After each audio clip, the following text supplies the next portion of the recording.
So,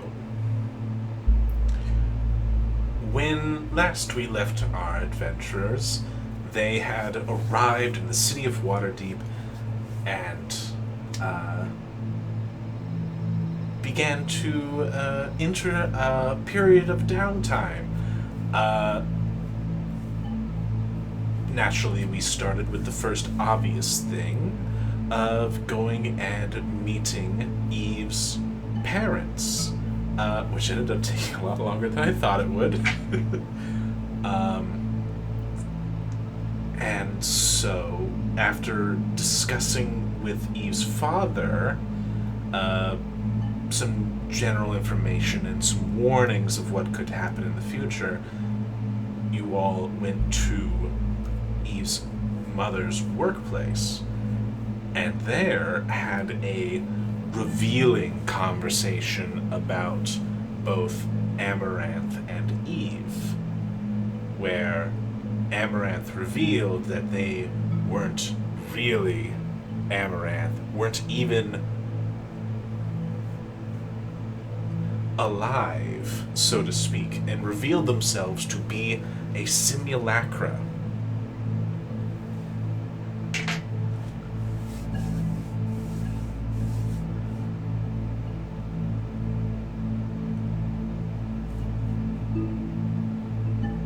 So she reveals this information to you, Eve.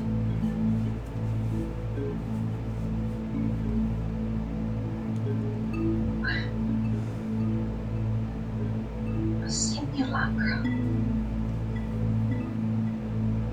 All this time. Yes.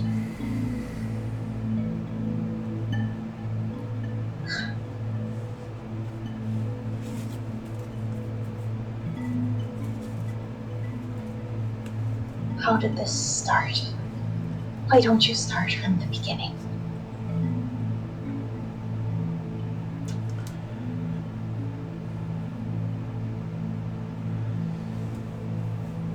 Well,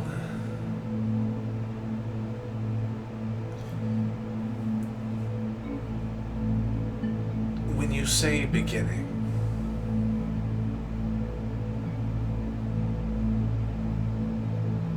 are you wondering about why a simulacra? Or are you asking a different question?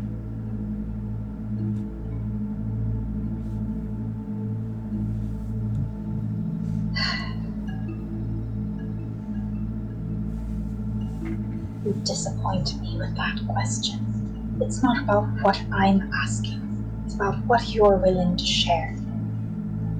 So please, by all means, share as much as you're able.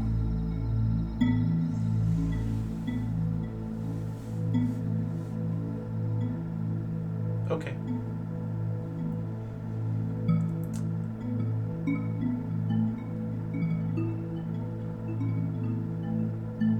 She kind of looks at you, and a thought dawns on her face as she realizes something. Right. So I take it you've recently come back.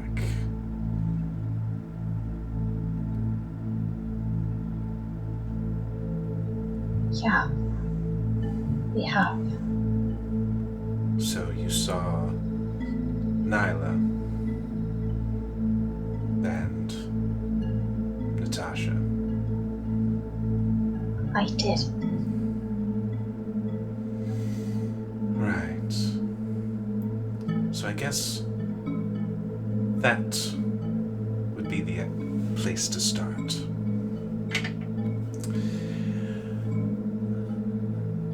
After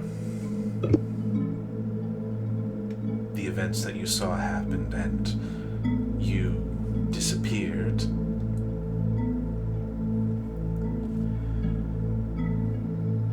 Nyla and Natasha began to help rebuild what they could, but always felt that something was missing, and despite their attempts, they could not bring Amaranth back and could not figure as to why.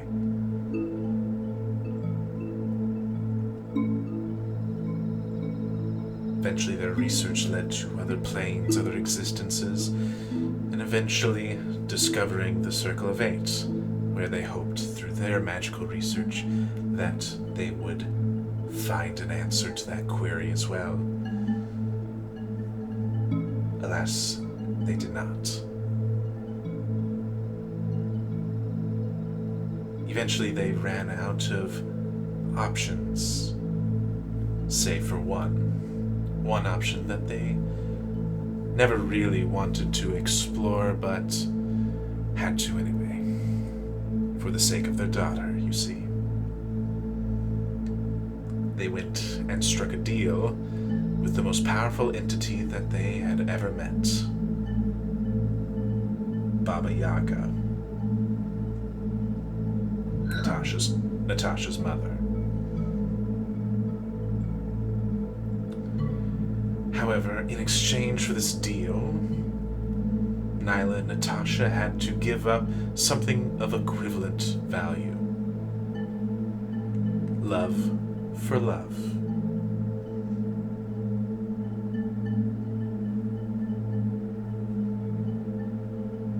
And so, in sacrificing the connection they had for each other, they were able to acquire the soul, or at least what was left of it, of Amaranth. It was then that they realized that Amaranth's soul had been bound to the Blackstaff, as she had become one of the last Blackstaffs in her final act of saving Waterdeep.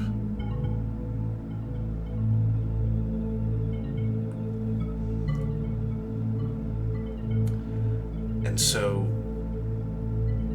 when Baba Yaga removed that soul, it wasn't exact. There were rips and tears in places, things that needed to be sewn back up. And when the resurrection happened, you were born.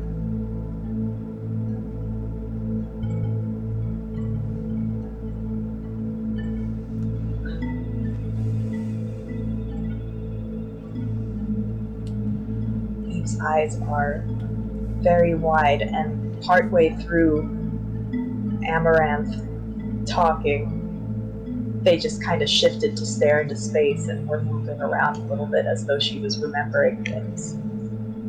And at this, she says quietly, A mark upon my soul, like a scratch, visible to those who can see it. meets her eyes again. That Cass told me that. The Dreadlord that I mentioned.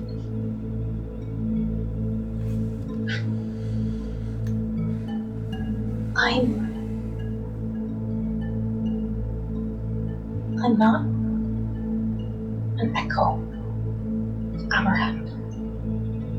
I'm the original, or what's left of her. You're close.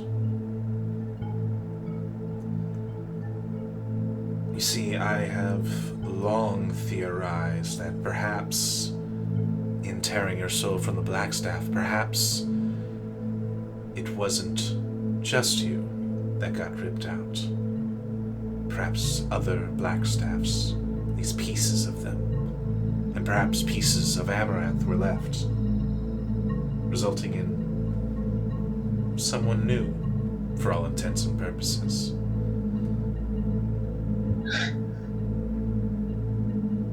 Really? So if individuality is your concern, don't be. You are completely and wholly unique.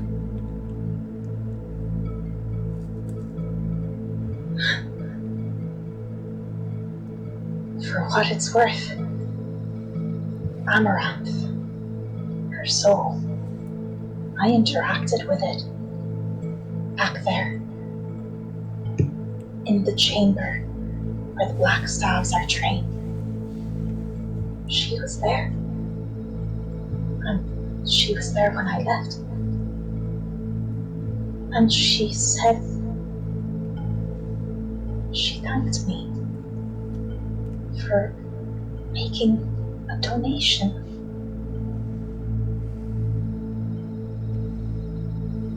Still don't understand what she meant.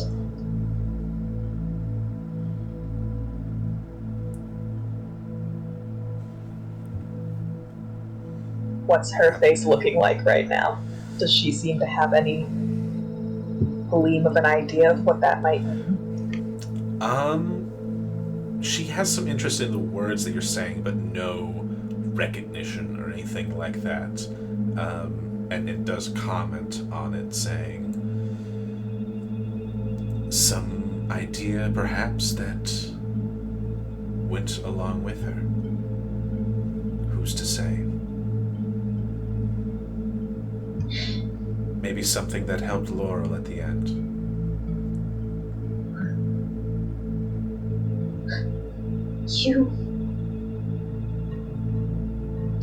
The way you've spoken about all this, you make it sound like all this happened after we left.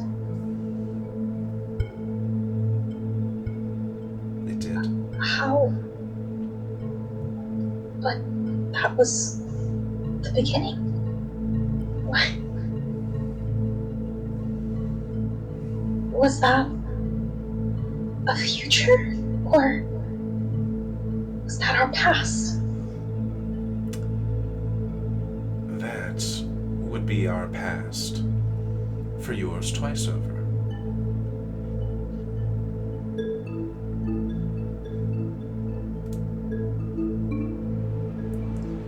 And as for our future, I doubt it. What we did that day ensured that Stillhavity would never be able to reach out. At least not get out.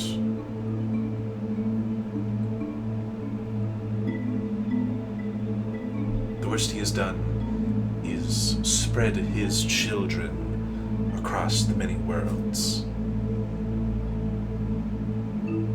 And that is what Stool has been taken care of. Spreading awareness, making sure that the right people know what to do in certain times. And has done a lot to stem the... looks over at Veritas and Celebi. The tide of mocks that can sometimes appear.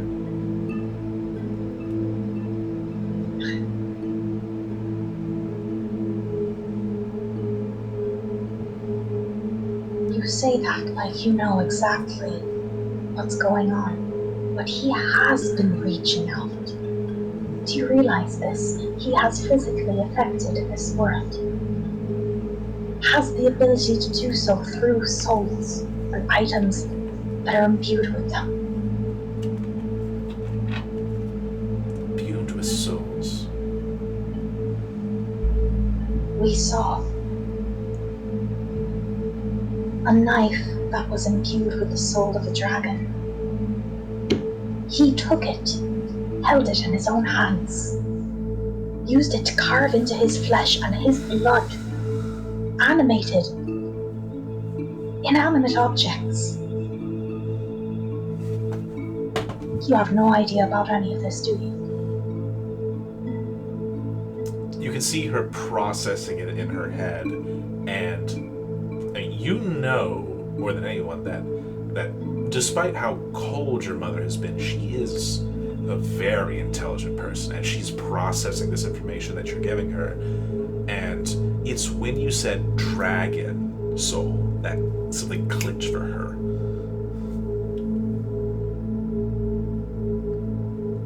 Is he? Now that is clever still happening. Yeah, he's no slouch when it comes to cleverness. Can you tell me more about this dragon?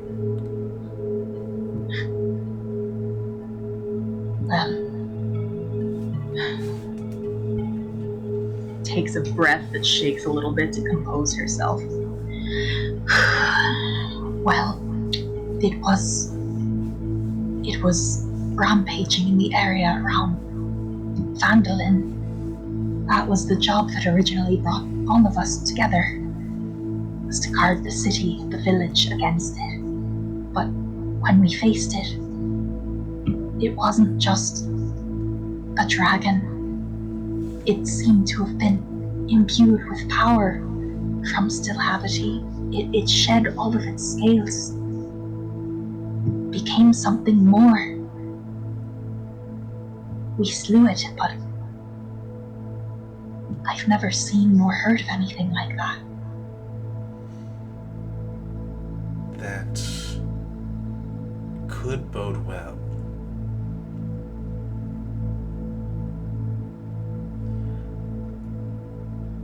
The reason a dragon is interesting is because the Black Staff is not the only staff connected to Waterdeep.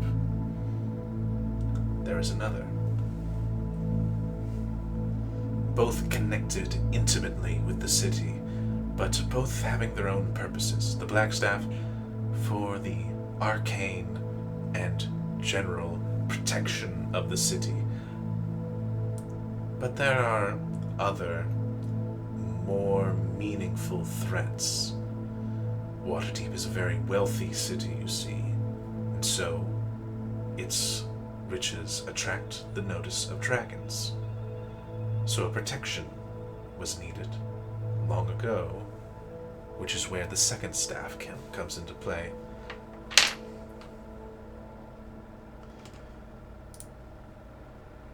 The second staff is connected to a ley line of runes that round and penetrate the city, protecting it from dragons that do not have permission.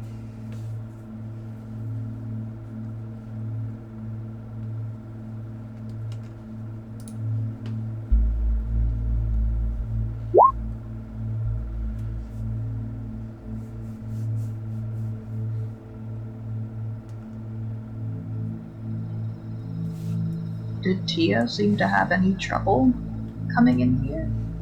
No. Do not worry. If you did not have permission, you would not have been able to even enter the city looking at Tia.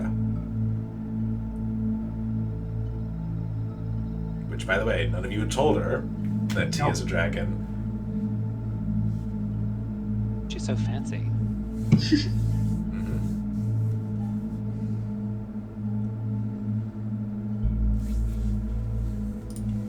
Tia, were you aware of having any special permission to be here? I have never set foot in Waterdeep, so I do not know.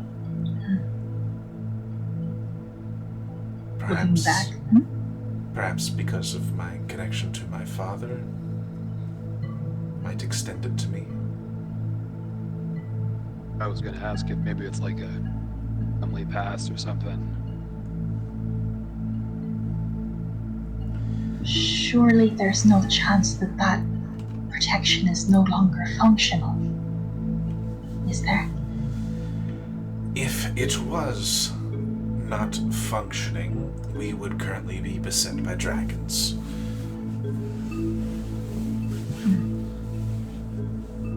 See, as I'm sure you know, referring to Tia, dragons have an innate sense to hordes. Whatever it is that they mean to collect for their horde, they are aware of it. So if any red dragon asleep in some cave out in the middle of the desert, if our defenses for our dragon ward suddenly went down, we would attract dragons from all over the Sword Coast and beyond. Alright, I'm gonna let slide how oddly specific that was, but anyway. Back to the matter at hand. There's lots of dragons in the desert. It's very hospitable to dragons. Anyway, back to the matter at hand. This staff that you mentioned, what does this have to do with what Stilhavity seems to be doing? I believe that he is going around the safeguard, at least in what ways that he can. Basically, he has, instead of finding a way through the door, he is reaching through the keyhole. Not able to unlock it, but able to peer through and occasionally poke through. I do not believe that it will be enough for his full return. But it definitely is a problem. You say that, but we witnessed a world in which he had returned. Why do you act as if this isn't possible? That world you saw is not a world he returned to. That's a world he had always been a part of. Understanding dawns on Eve's expression. That was the first time he was banished. First and only time. So the ones that he wants revenge against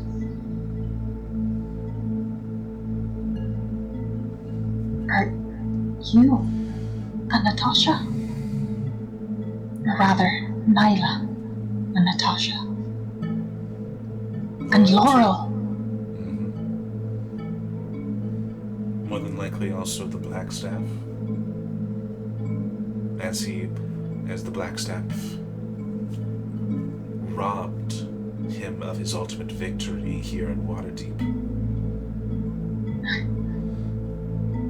But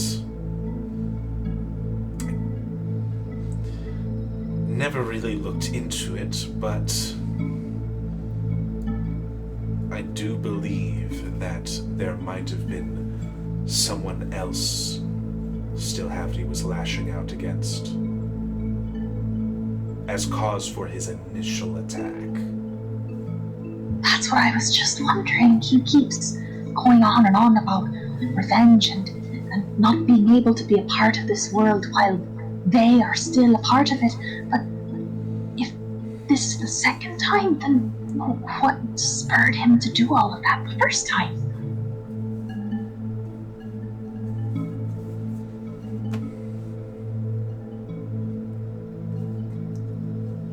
Or who? Do you have theories about this already? No, not an aspect I have looked into. You just said that you were thinking about it, though. Thinking about it now.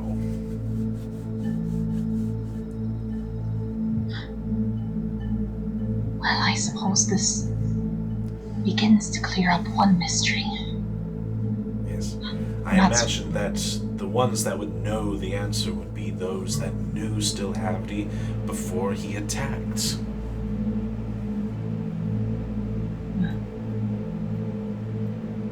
Which considering that still happened. He appears to be some sort of demigod. Likely something of that scale would know. Interesting. So all this time, I suppose he has been after my soul because he wants to do damage to you. I'd wondered if that was the case or not. Oh, you probably aren't aware of that either, though I don't know if it's any concern to you. I've been very specifically targeted from the beginning, ever since we first crossed paths with him.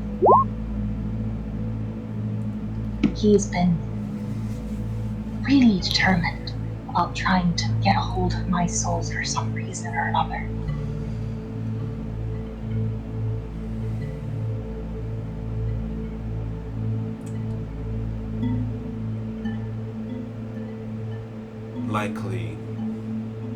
Likely yes, to attempt to perhaps bargain with it.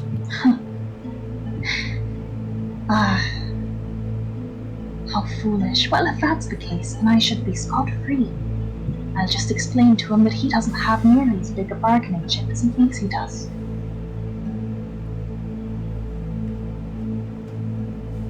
I don't think that would sway anyone that he wants to sway.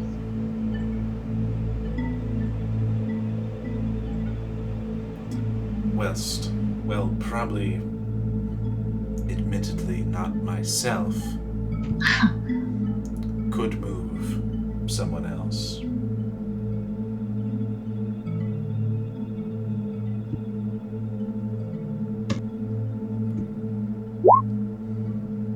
Yeah, who's that? Well, your mother, of course.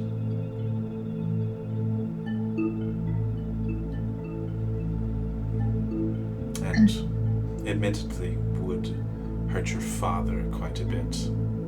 Yeah, but he doesn't care about him.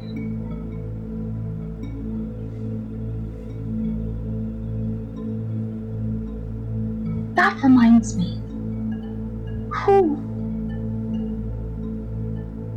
My father is my father, regardless of blood relations, but how did he enter into this picture in the beginning, and how much of this is he even aware of?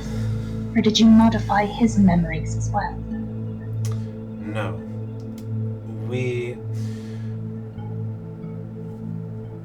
Natasha is a master of enchantment and modified the memories of both Nyla and herself, and attempted to do so on myself and Torbund, but, well, it didn't have the same lasting effect on the two of us, given that, well, as you know, I'm a simulacra.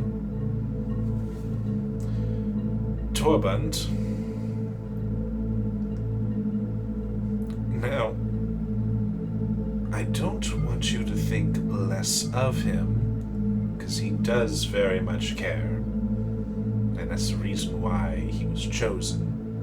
It was because he cared so much for you, no matter what happened.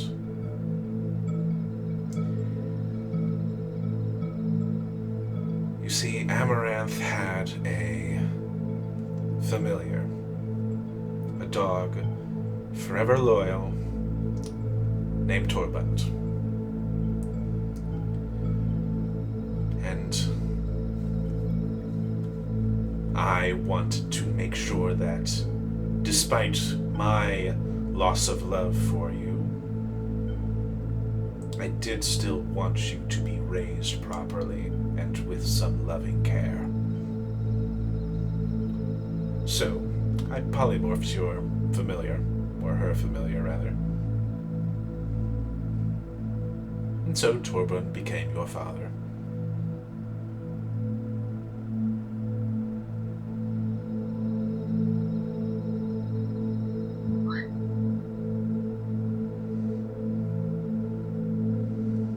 Question, Max. Mm-hmm. What does Eve know about wizardly familiars? Like, they're obviously not regular animals. They're spirits from Yes, where and what?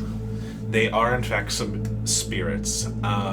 They usually come from either the upper planes or the lower planes. Occasionally, can come from the Fae, kind of the border planes. And yes, they are typically spirits that can take many different forms, many of which are animals. You know that from your interaction with Chilbu, usually when the wizard expires, the contract expires and they get sent back. But as you clearly saw from Chilbu, this is not always the case. Some familiars can elevate themselves and become part of the material plane.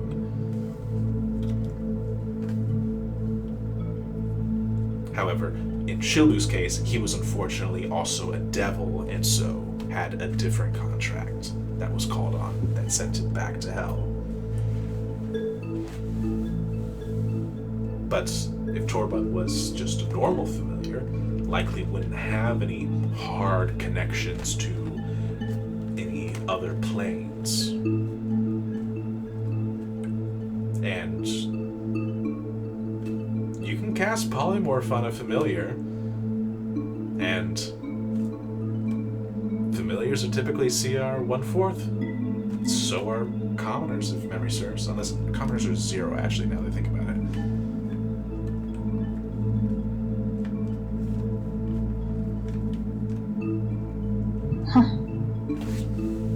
Saying anything, but Bosch is poised to hold Eve back if she is going to start striking this thing.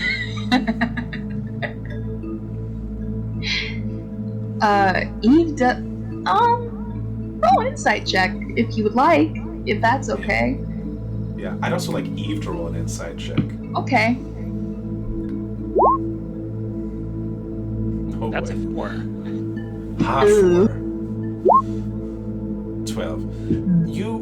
Eve, you do hear some interesting language come out of the simulacrum, saying that because she's been trying to be very particular about pronouns and trying to make sure that who's who is straight, and she did very specifically say that she was the one who made sure that you had a father and someone who actually liked you, despite herself not actually liking you so much.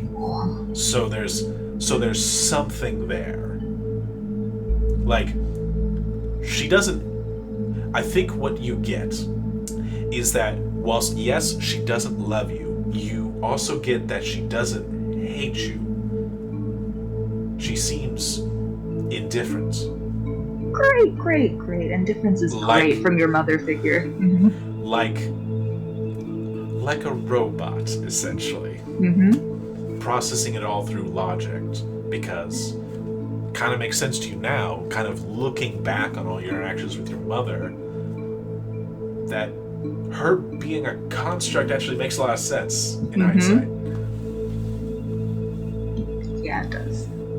Working all the time, not really spending a whole lot of emotional time connecting with you, but realizing but logically realizing that an emotional connection is important. So, Torbut.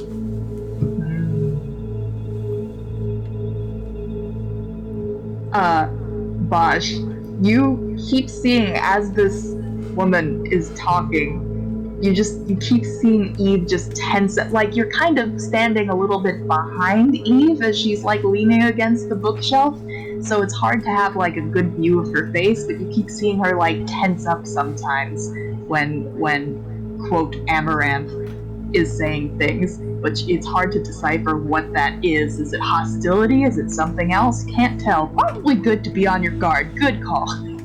Yeah.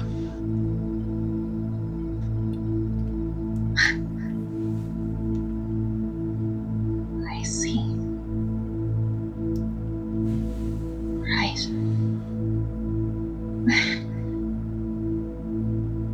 Right.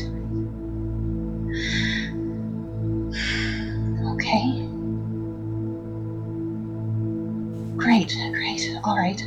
Anything else you would like to share now that the cat's out of the bag? Was I... You brought my soul back, or Amaranth's. Rather, and reincarnated it in a new body. Did I actually grow up in this body? Did I come out at this age, or my childhood, was that all fake? My memories, are those not real? There were some parts that needed to be fabricated, but no, you did grow up. And for the most part, all of your experiences in Waterdeep are real. It's just... You're very explorative and wanted to know what the outside of Waterdeep was like all your life. But you weren't ready for the outside world.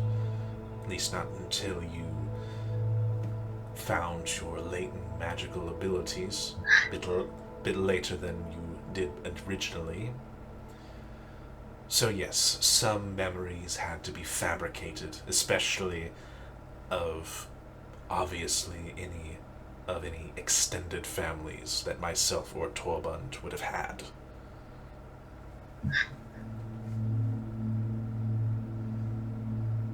Amazing to think that someone could truly believe that they have the say-so on whether someone is ready to set foot outside of their city. And what did you find when you went out? A dragon? A demigod set on killing you? Monsters and worse? Well, to be fair, I encountered those things because of choices that I made. If I had left before I had any sort of magic capabilities, I don't think I would have made those same choices. I originally left and found myself in Neverwinter taking up that job because I figured, sure, even if I'm not ready for such a thing, there will likely be many other people who are wonderful warriors and capable of protecting themselves whom I can learn from. I figured at the very least I had the capability through my magic to keep myself alive in the meantime. If I'd left earlier, I wouldn't have been such a fool.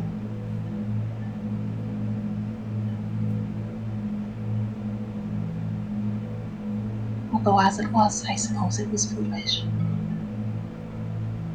I didn't know what I was walking into. All this time I've been so afraid of being a burden to the people around me. You're not a burden, Eve. Veritas, coming out of this kind of stupor, voices himself. And something that I need to say, especially to you, Eve.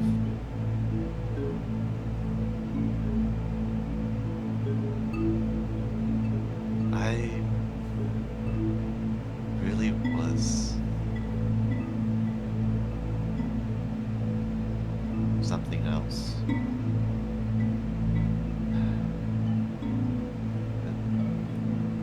Being a creature that was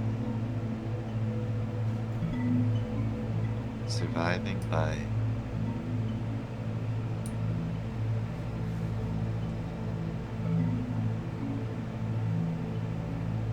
darker tendencies of those around me. I thought it was fine, for just survival's sake, to destroy and take. But something started to change. Your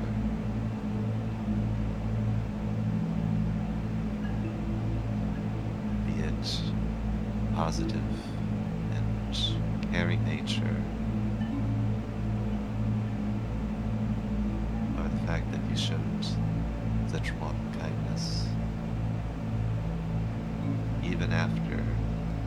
knowing what I was.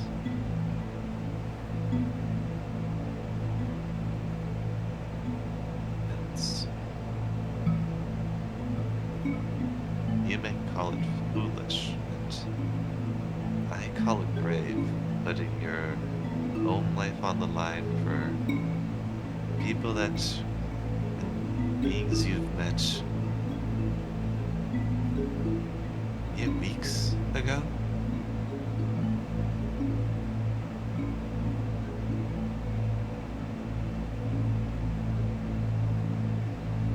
I've been drifting along in these dazes. It feels like a uncountable number of days, months, years. It all blended together.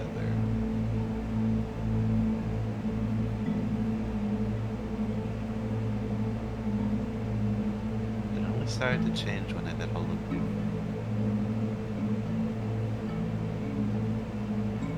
And it made me want to change into something better. So, looking over to Amaranth.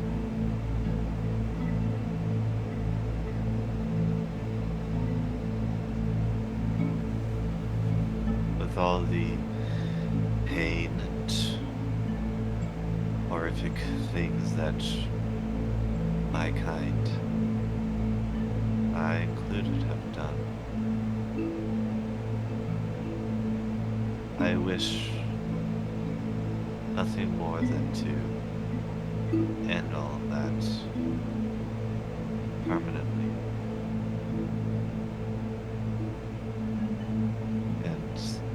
Stop the being that is making this happen.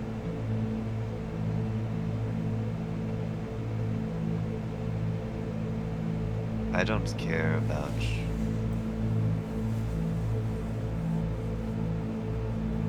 how you see us. I just need to say that for my own sake. And looks over to Eve, and for my friends.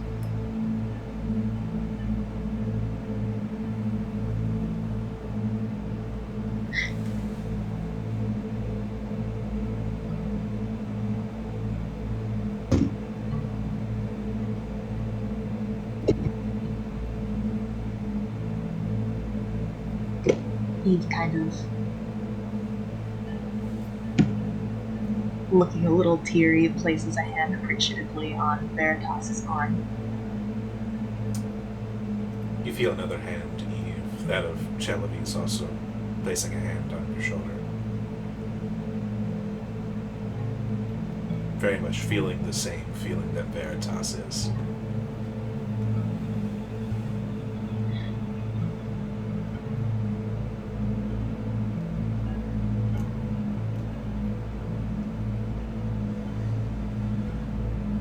You are a wonderful friend. Both of you are. All of you. And lovely people. No matter what happened in the past. I'm so proud to stand beside each and every one of you today. Thank you for everything.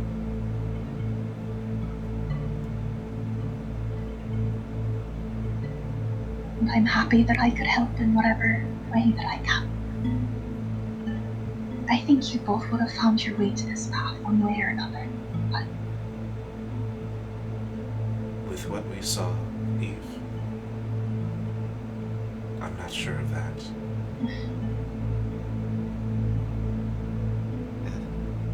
Don't sell yourself too short, Eve. You have a habit of doing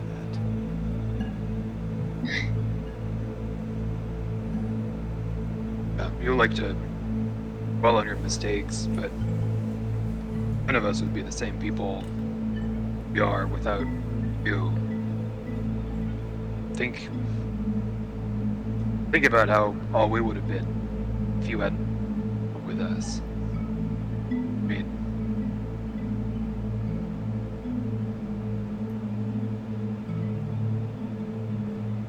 I don't know. I was losing myself. Now I can see. Now that I know a lot more about, all the things that happened in my life. When you met me, I wasn't. It was just some doofus in the forest who only really cared about getting stuff.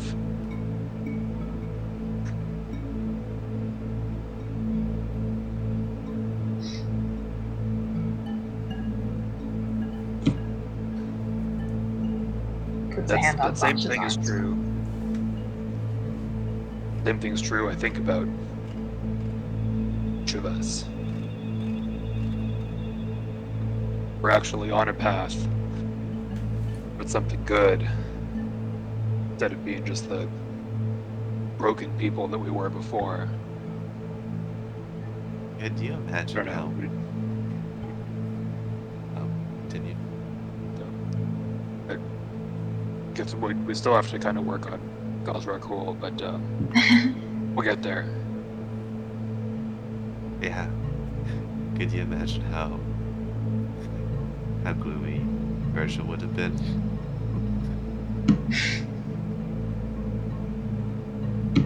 Ah, well.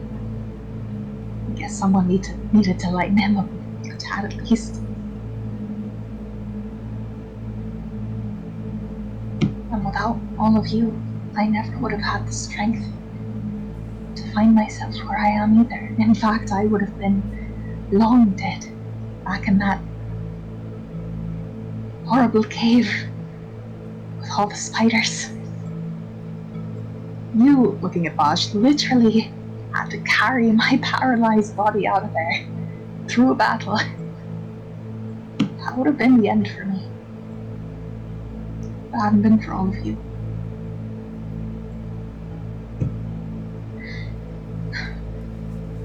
Thank you. I'm glad that I can offer something to you all as well. At this point, Veritas, you see tears coming out of his eyes.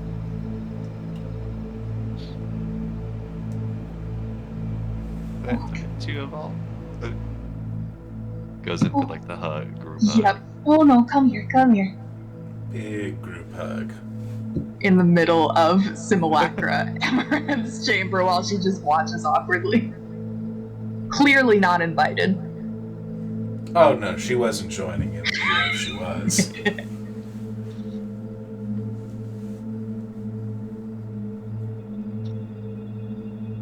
Chellaby's in there too, right? She better be in there.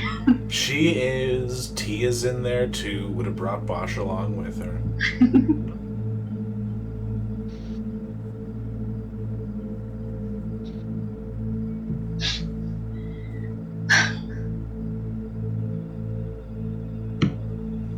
I know we haven't really, I guess, known each other for that long. Gosh, it feels like it's been ages, but regardless of whatever bizarre family issues that we all have, I feel like I found a second family right here. Yeah.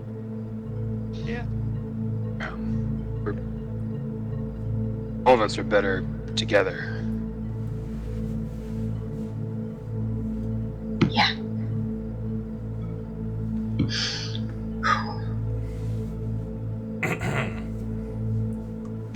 All right.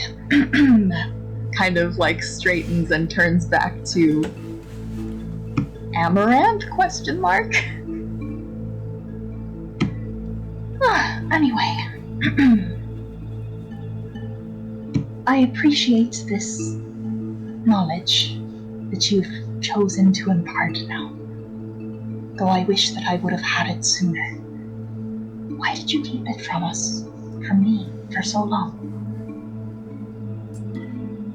After all your teachings about no knowledge should really be forbidden. Well, that was because Natasha had warned me about paradoxes and letting you all know all this information before you left for the past would have possibly ended in a paradox. I see. And so, Lord of Time, Lady of Time, I don't know who it is, Dunamis. Dunamis? Okay. Would have probably done some unspeakable thing to fix the timeline. Probably erased whole existences or whatnot. Obviously don't want that. You see some of the anger fade from Eve's face at this into just resignation. She's just like, Oh, I guess that makes sense, doesn't it? Now, she's a nice lady, but I get the impression that you really don't want to fuck around with her. You don't? Yeah. The most powerful magic is time magic. And she can wield it as easily as you can lift a pencil. Yeah, that's pretty terrifying. So, what should I even be calling you anyway? You're not Amaranth. You're not Nyla. You are also not Amaranth. I'm Eve. I know who I am. That hasn't changed. Exactly. So, Amaranth still, for you. Probably for the best. Alright. Why did they choose to name you after her? That's a great question. Well, that would be on account of Nyla's fame becoming Nistul. Nyla Stuth is a bit on the nose, you know. So, change the name. Both the first and the last chose Amaranth because Eve didn't seem to fit you anymore. I mean, Amaranth didn't fit you anymore, so named you Eve instead. And changed the last name to Harket. I don't know why. That was Natasha's idea. You'll have to ask her. I like it. It has a nice ring to it. That's what she said. Dear old mom, huh? Why the fuck did she place a curse on me that could potentially kill me if she's my mom? Huh? Right, the love connection being severed, I guess. Great. Maybe. No, the love that was severed was the one that was between Nyla and Natasha. Oh. That's what they traded to get you. Love for love. Then, A steep price. I can only imagine. But then, I mean, I guess Natasha didn't really have the chance to get to know me well at all. Or But- perhaps she placed a curse on you, knowing that it didn't have a chance of going off. glances toward Shalaby with a faint smile. Yeah, that might be it. Still a weird move, but you know, we'll take it, I guess.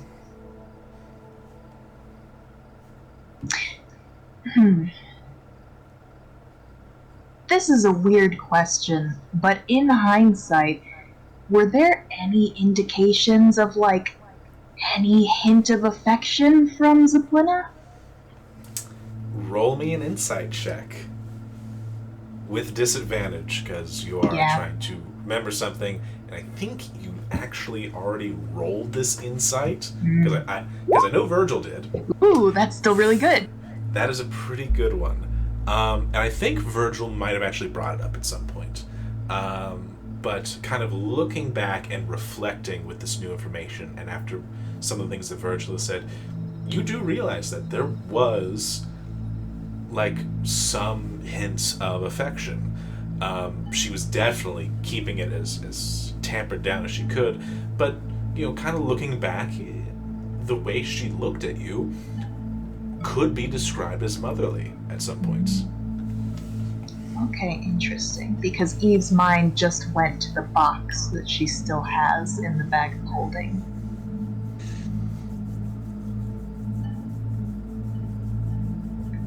Torben seemed normal when she interacted with him.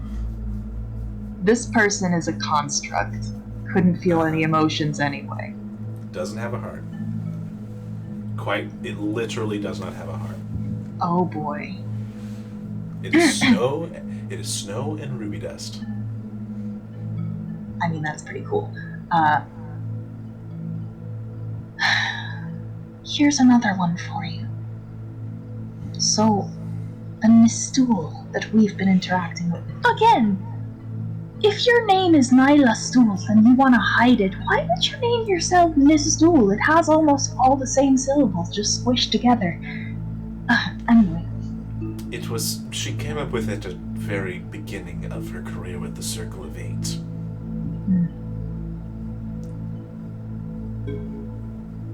I'm gonna have a word with her about that, but anyway. So, she's the same Nyla that we met in that other reality? In our past, I suppose? Should be. Huh. Admittedly, it has been some years since I last saw Nyla. She made you when she first came over here? Or... Yes. About 20 years ago or so. Why? Because she didn't want to be here? Because she was busy with the circle? Wanted someone to play babysitter? Why? No. Because you hurt her.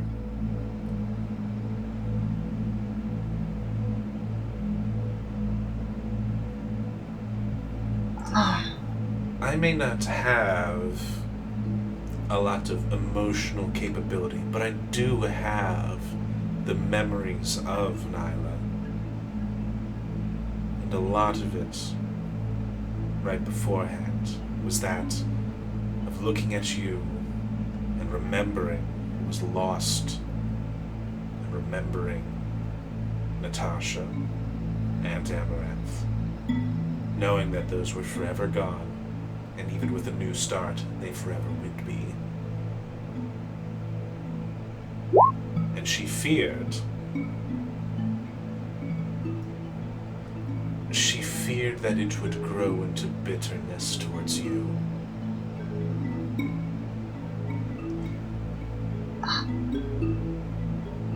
I see. So she made me erased her memory and went off to try to stop Still Havdi wherever she could. So,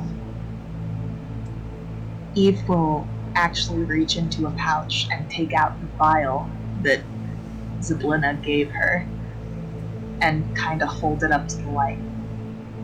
So the memories in here aren't just of what needs to be done, also of me. Correct.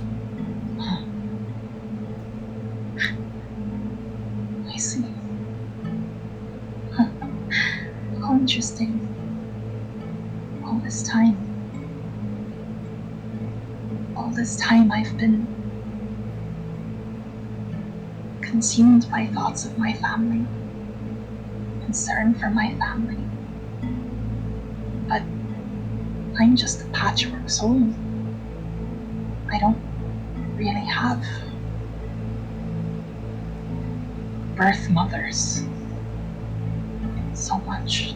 Those belong to Amaranth, not me. The only one I have is Torben,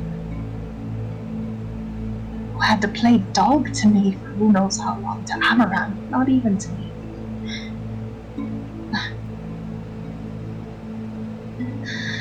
Well, tucks the vial back away. Alright, that's good to know. Okay. Yeah, I don't suppose you have anything else that you'd like to share before we get back to business. Nothing that immediately comes to mind. Yeah, okay. As for concerns about Stillhavity, likely he will want to both probably kill Laurel however he can. Good luck with that. It's been done before. Though not by him.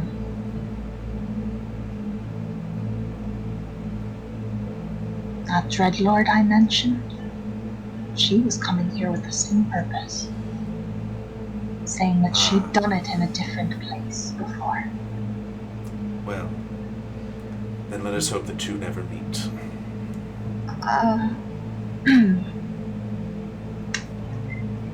Eve looks a little sheepish.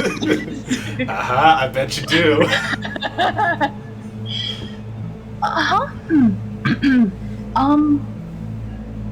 Anyway, You look like you have something to say. I just remembered that we have to meet with Nyla at the Yawning Portal because she said she'd be waiting for us. So we should probably get to doing that. Yeah. Well, before you leave, I will tell you that his other objective will likely be trying to secure the Blackstaff, as the Blackstaff can free him from his prison. And the Blackstaff alone can do that. Luckily, I have given thought as to whether or not you and your soul would be a likely substitute candidate, and fortunately, you do not have enough of the Blackstaff in you to qualify. Are you certain of this? I am, How do you know? because the properties that lock Stillhavity away are properties that are specific to the Blackstaff, not to the souls within. So Soulfire has nothing to do with it.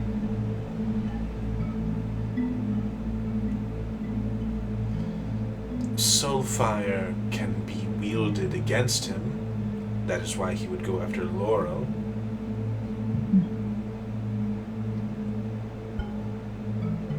Alright. Well, Likely go after Illustrial as well, and the rest of the sisters. that's not good. But they are all exceptionally capable wizards. Being able to wield Soulfire as well is pretty useful. I would like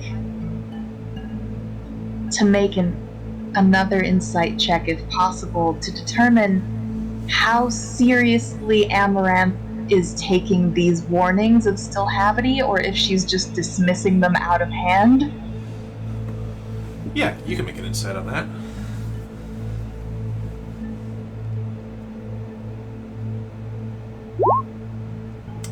Pretty good. I would say not dismissing them outright, but definitely not that level of urgency you're seeking. I think I think what you're gonna get, with the vibe you're getting, is that she will likely pass this word along to L'Oreal and probably the rest of the Sisters of Seven, because because Amaranth has that kind of connection in the city, but even though you've told her about this Dreadlord Cass, you get the vibe that she still fervently believes that Laurel, Elestriel, and all of them can take care of themselves. And are, like, not only are they in their own right powerful, but they are surrounded by powerful people themselves. Like, it's not Laurel alone in the castle. She has a whole entourage of knights and guards, the best of the best. Understandable, but then how did it happen the first time? You don't know. You don't know the circumstances that Cass killed Laurel. Exactly, that's part of the problem.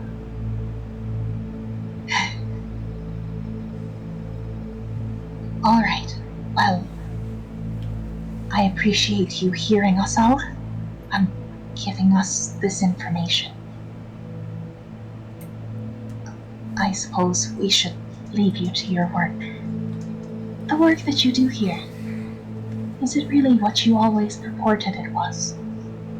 To encourage creativity in the next generation of illusionists so that they can spread it across the world. Foster innovation, encourage the march of progress. Was that ever your dream? Dream is a strong word. It is what I want. In doing so, in training people to not only create these illusions, but to spot them, makes it very easy to identify things for not what they are. Looks over at Veritas and Chelavi.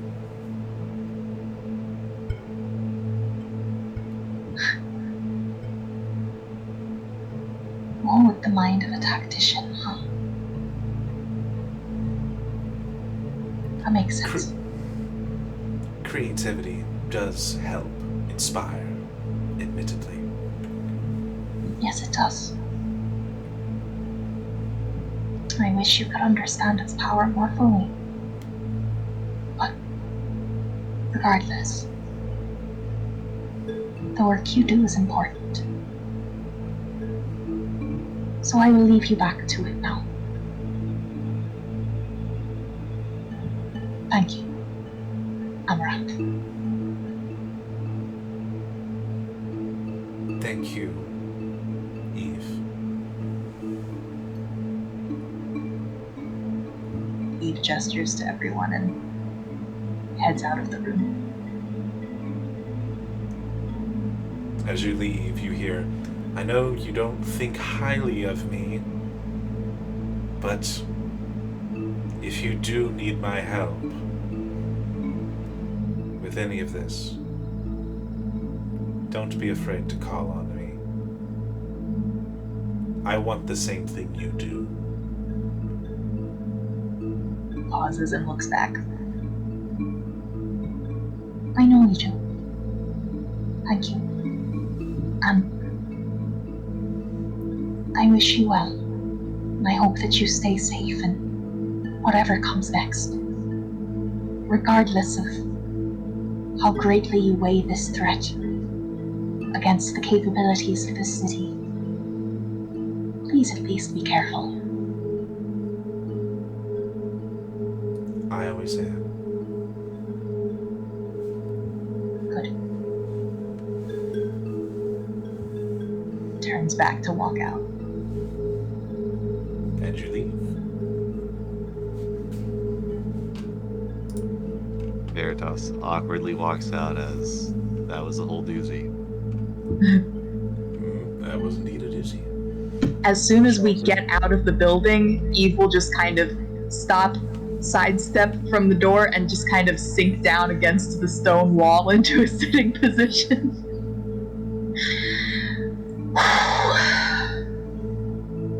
You take a minute. Yeah, that's that was a lot. I'm just gonna sit here for a minute. I understand. Take your time. We're here for you. Yeah, thanks. Jelly comes and sits next to you. Doesn't say anything, but just sits there with you. He puts a hand on her shoulder as she sits there, almost like to steady herself against something. Oh, okay. Alright. Well, that's got my answers, I guess. Look.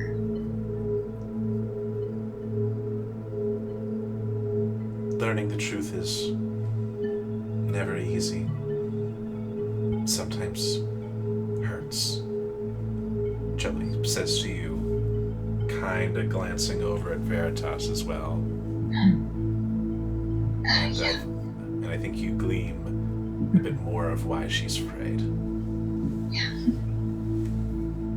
Oh, yeah, isn't that the truth?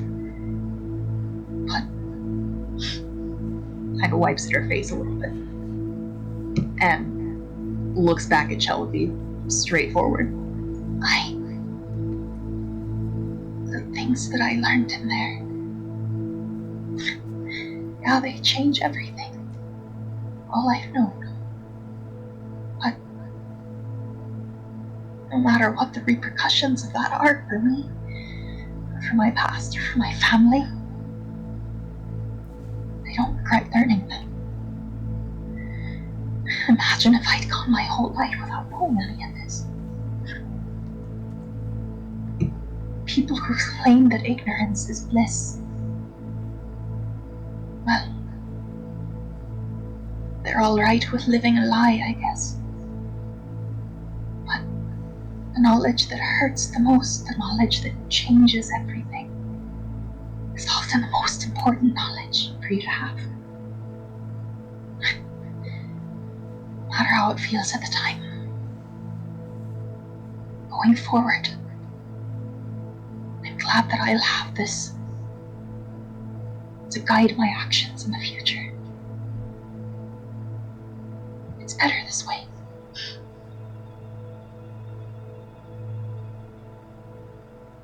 Would have heard a lot more if I found out later on.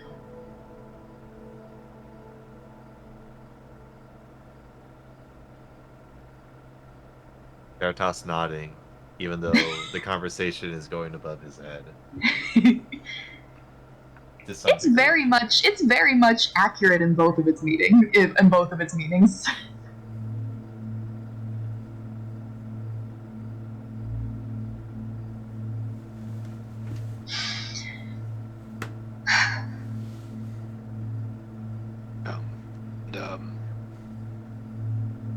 Hard part's not over, too. Stool's gonna have to find out about all that Oh, yeah. another time, and knows how she's gonna react. Yeah. That's gonna be hard for her. I'm sure. But I think not only is it for the best, I think she'll want to know as well.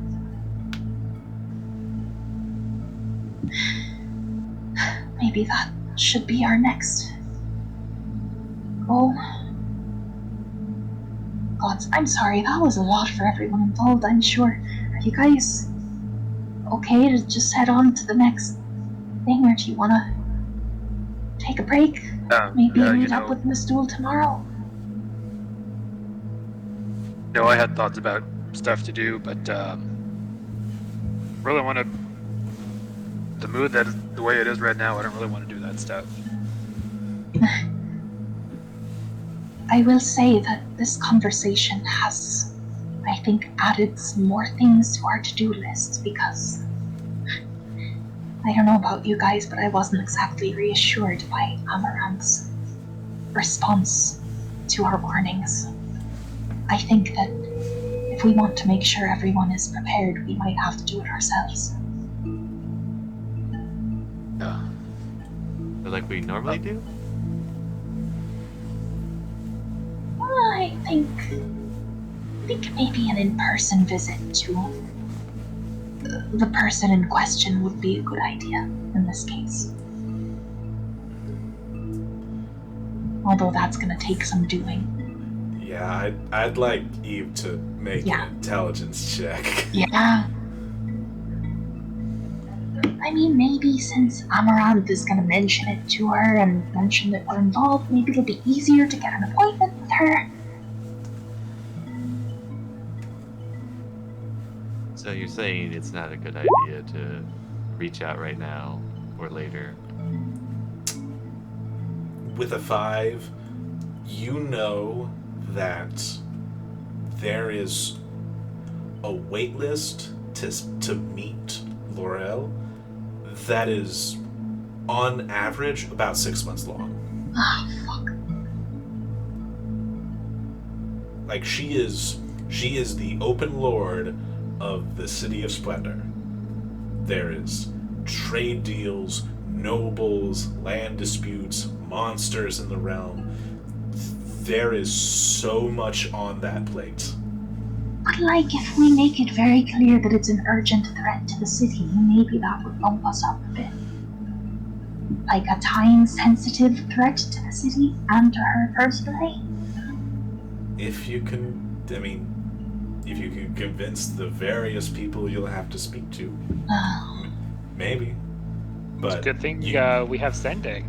Yeah, Skip the you know, line. Veritas. Yep, you know, Veritas, that might not be such a bad idea after all. I will want to think about what exactly we're going to convey to her, though, because that's going to have to be a very to the point message. that's true. You could cast Send It because you have met Laurel. Just a different one. Alright, that'll be on the list of things to do, definitely, but first, we should probably go talk to Miss Duel. I was gonna say, I know it's a big city, but we need to worry about Cass. Oh, God. It is Said my... she was. Go ahead. You said she was a very scary person. Terrifying.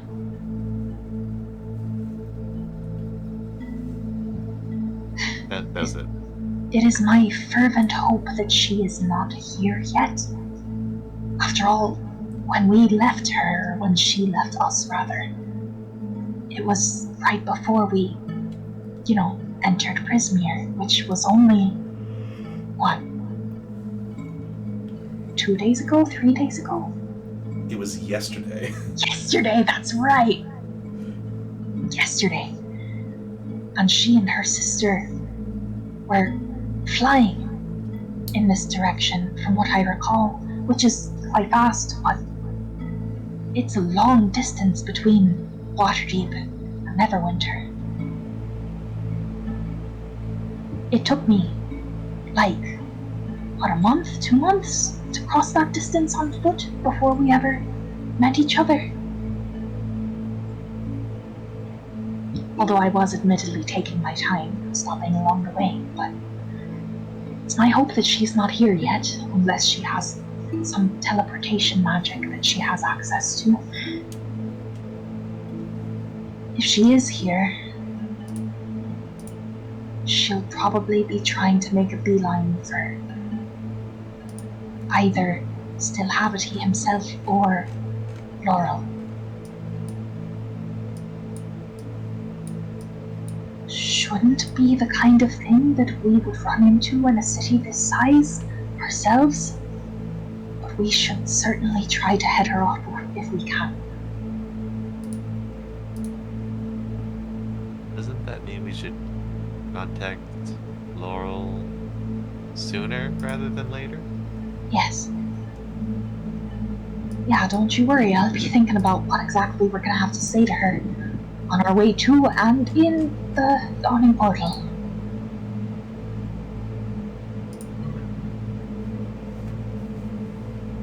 There's. Into stool, we'll have some Yeah, guidance about how to approach that. maybe.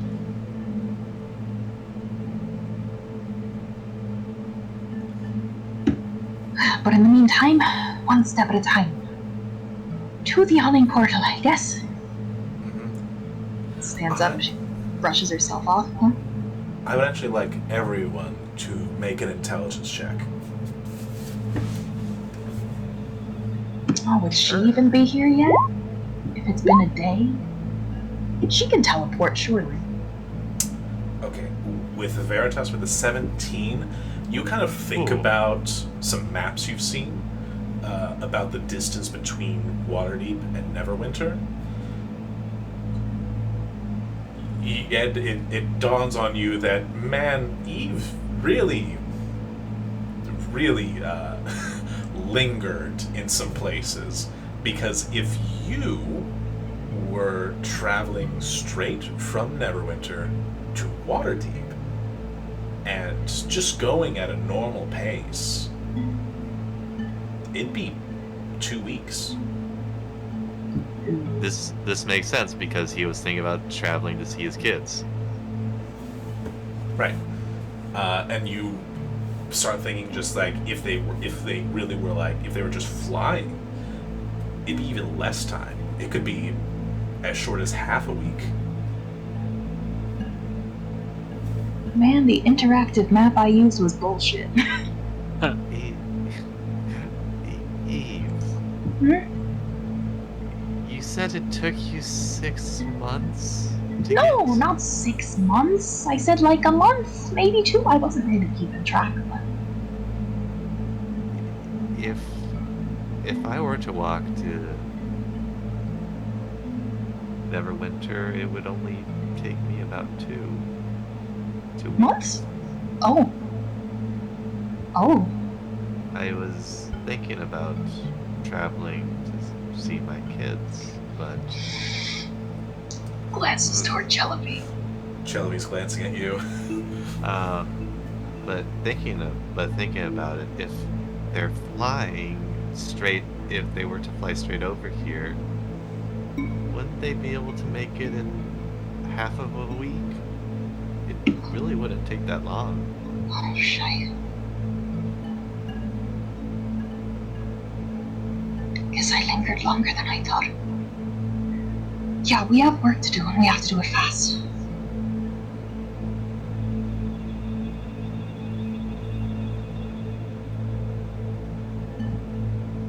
I'd be thinking on that message. That's going to be extremely important.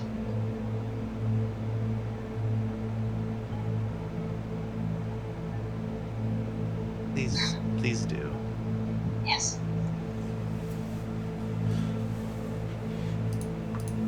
So, how do we get to this place? Oh, right. Well, it's actually one of the more famous locations in Waterdeep, although there are many of those. It's got quite an interesting novelty to it. The name The Yawning Portal isn't for nothing. Follow me. She will set off. Alright. We leave the spooky music.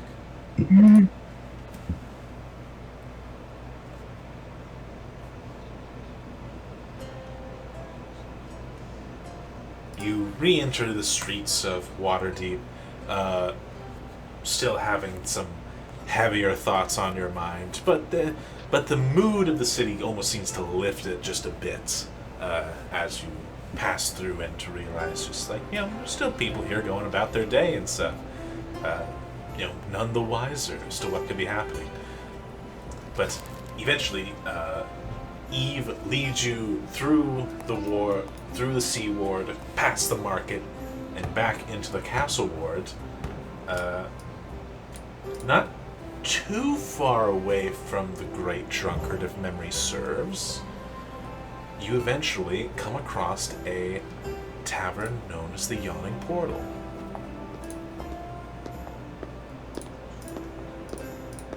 I'm trying to see if I have a better description on hand for this place.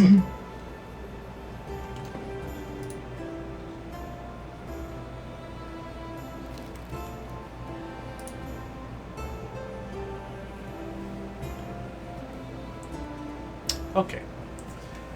Immediately you notice that it is actually quite a large building. Large stone building with a slate roof, many different chimneys, indicating that there are many fireplaces and such, probably very warm inside. And as you enter, you can see that immediately the most staggering, interesting thing is that in the middle of this tavern is this huge gaping hole. It does have some like stone railing around it, save for one little ledge that leads out to the middle of the hole where a rope is hanging from the ceiling down into the hole. But as you look around, you can see that the place is packed. There are, like, every table is filled.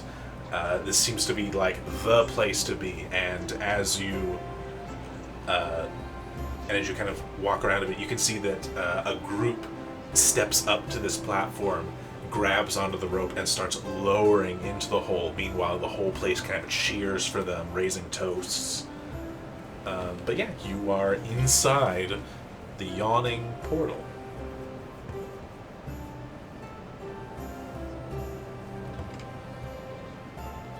Gotta ask, what's in the hole?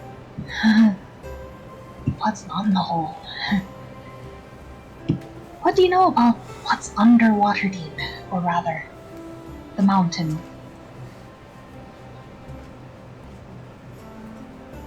It's underneath. Yeah, well, it leads down to a dark and dangerous place that supposedly has lost treasures and dangerous beings, at least according to all the legends and myths.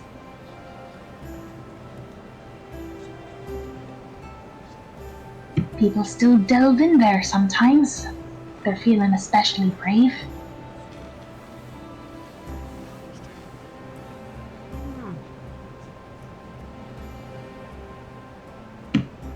Any sign? Ooh, go ahead. On the one hand, that actually sounds kind of awesome.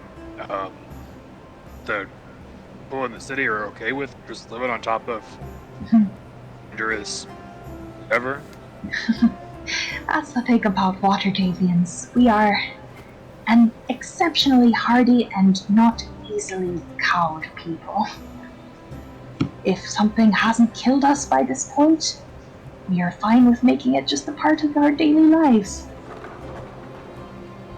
Just like a pirate. Oh, In admiration of Eve. my God.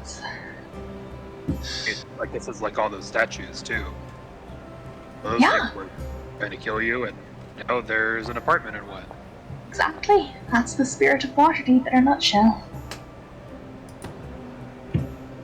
Call it the city of splendors for, well, many of the amazing things inside, but I think its people should also be counted among those.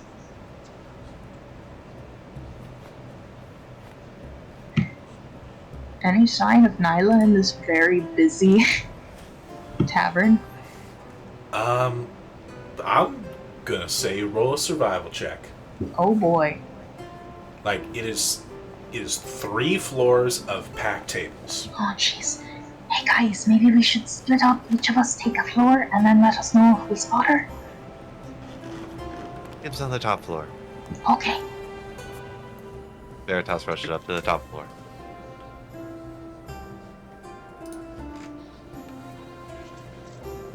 Guess I'll take the second floor. Okay, I got this one. Survival, right? Survival, yes. To navigate this bar. Alright. Hell yeah. All very good rolls. Let me see.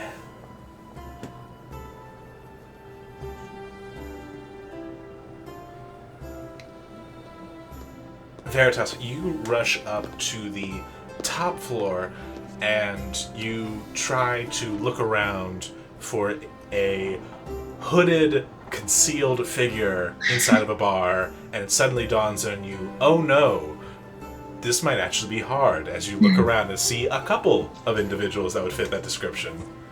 But taking a closer look, you look for ones that are magically concealed, as Nistul's was, and you eventually find that there is only one individual that is magically concealed under a cloak.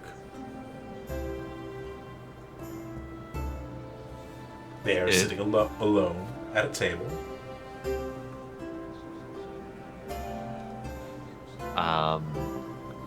Veritas slowly approaches and says,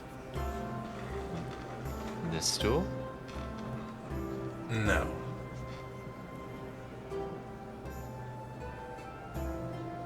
Looks a bit down. And verbally, or not, mentally, Eve, you get a connection in your head. No luck here. Alright.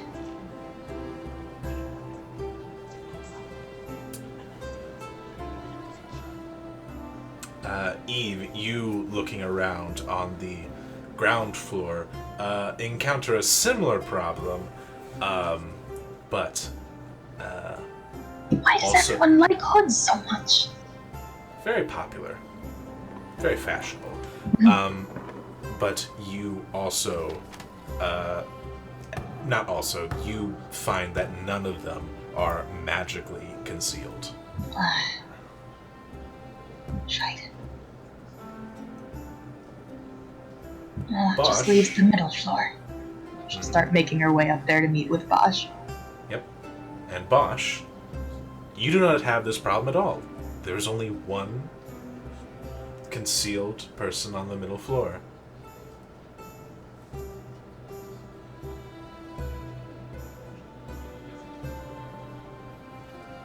Yeah, Bosch will just wander up like, hey, yeah, just trying to meet up. Glad you could come so quickly. As you do, in fact, find Nistul. Yay!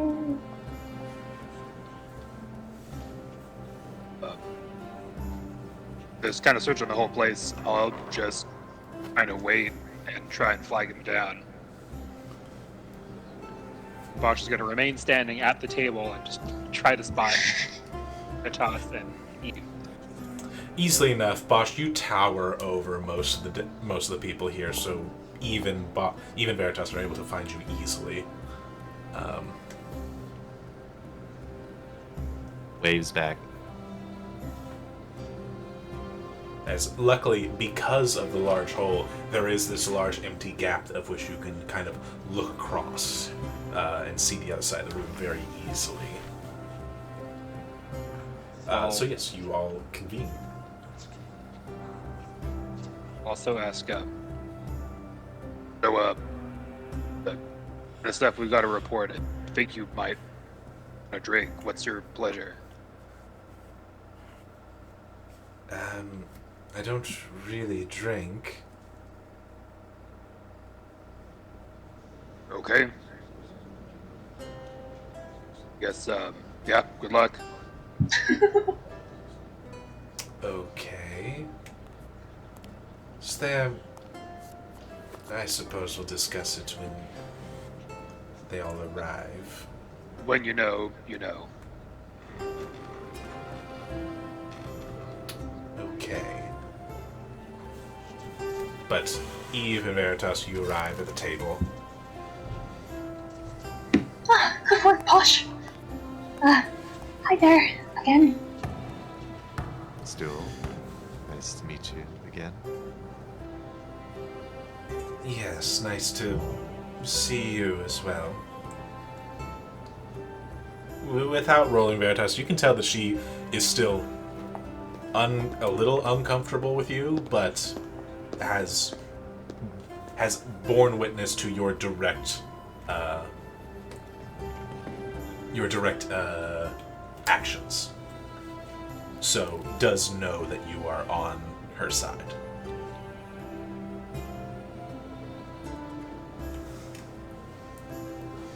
So, I take it you managed to retrieve the object in question from Zablina?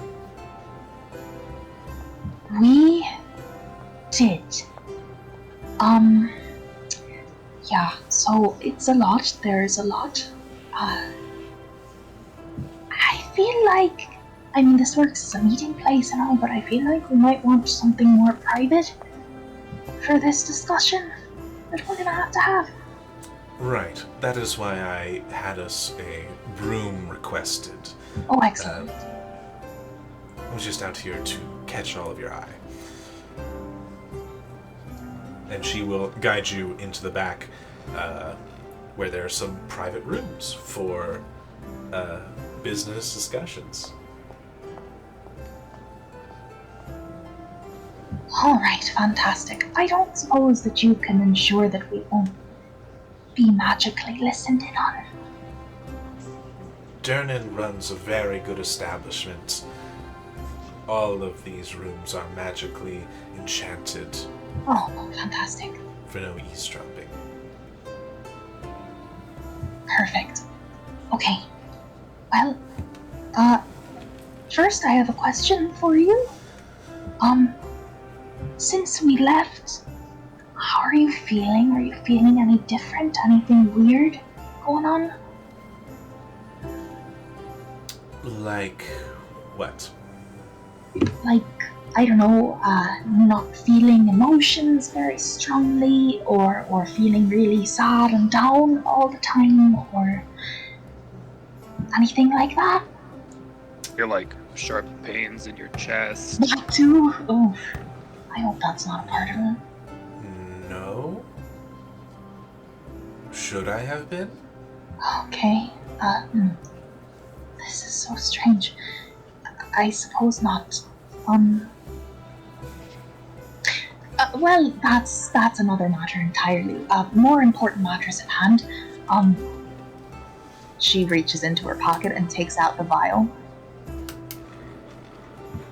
We did make our way to Zablina, who, mind you, was imprisoned within her own castle. But she did entrust us with this for you. Here are your memories back.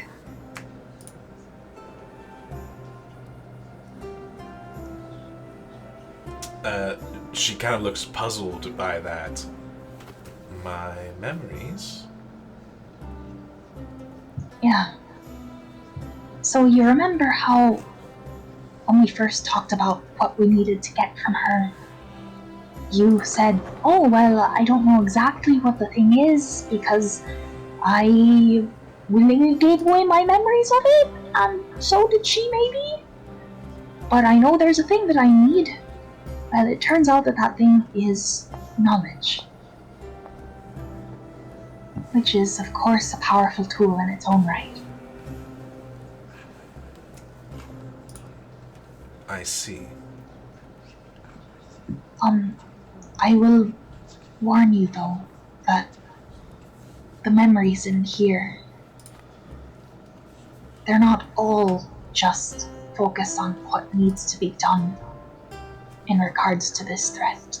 There are more memories in here that I think will likely be cause for distress, I suppose. Sorry about that in advance, but regardless, I think it's very important for you to have them anyway.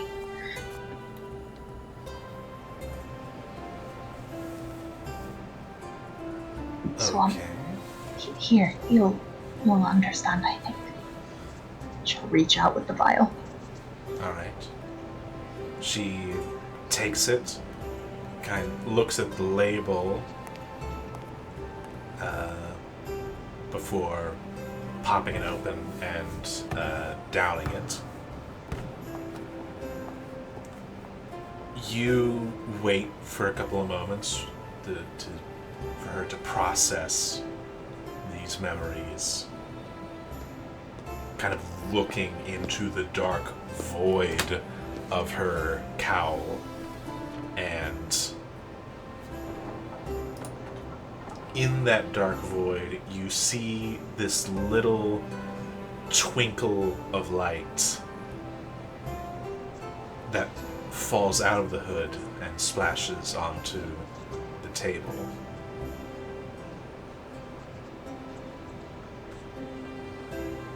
I'm very sorry. Oh.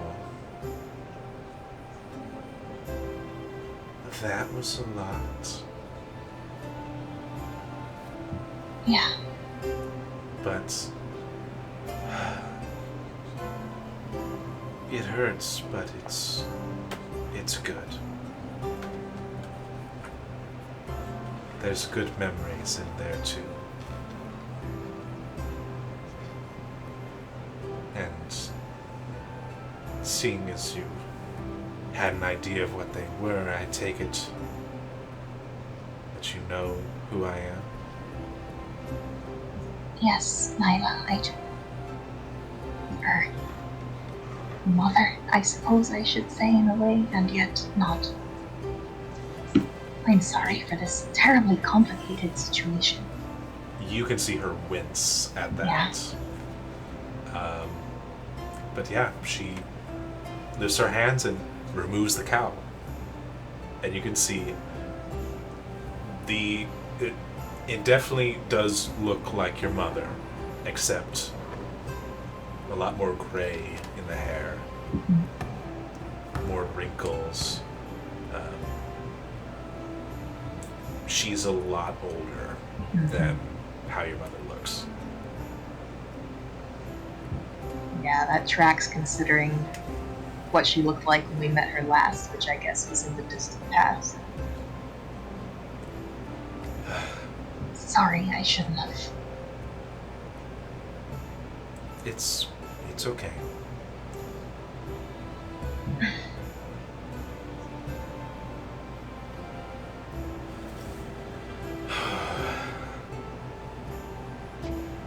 You can see that more tears are coming down.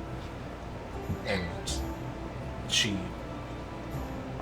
kind of looks up at you and just like, I'm sorry.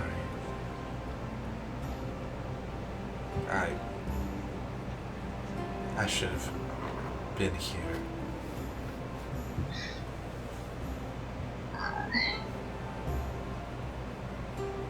I understand why you chose not to be. I get it.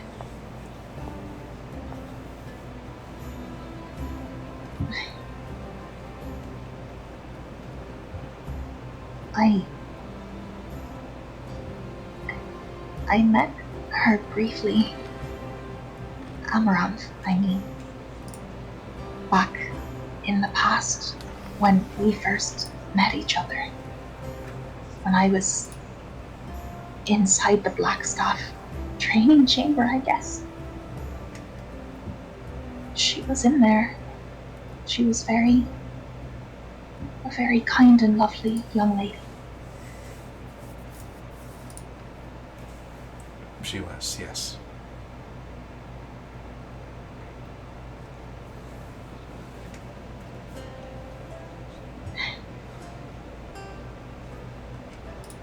Well, I'm very sorry for all that you've lost, but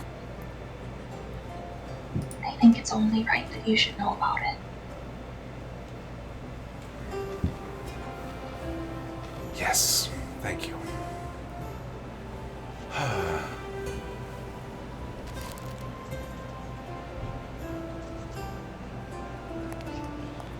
Right.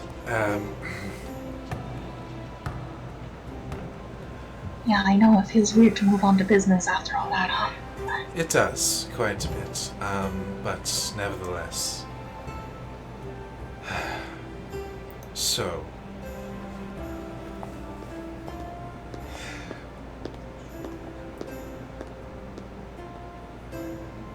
she's kind of getting that face of like trying to remember things and looking through her memories, and a puzzled expression comes across her face, and because she's you can see that she's trying to remember the thing she needs to remember.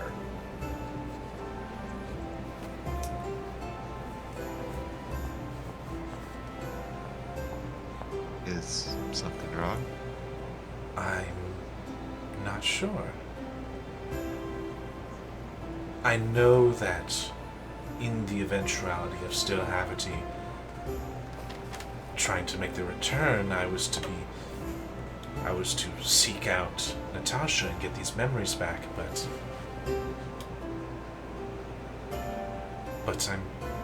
I can't remember what it is that I need to remember. What? There's something missing. Something missing? That can't be right. Or is it maybe just it takes a while to all filter back in? Maybe.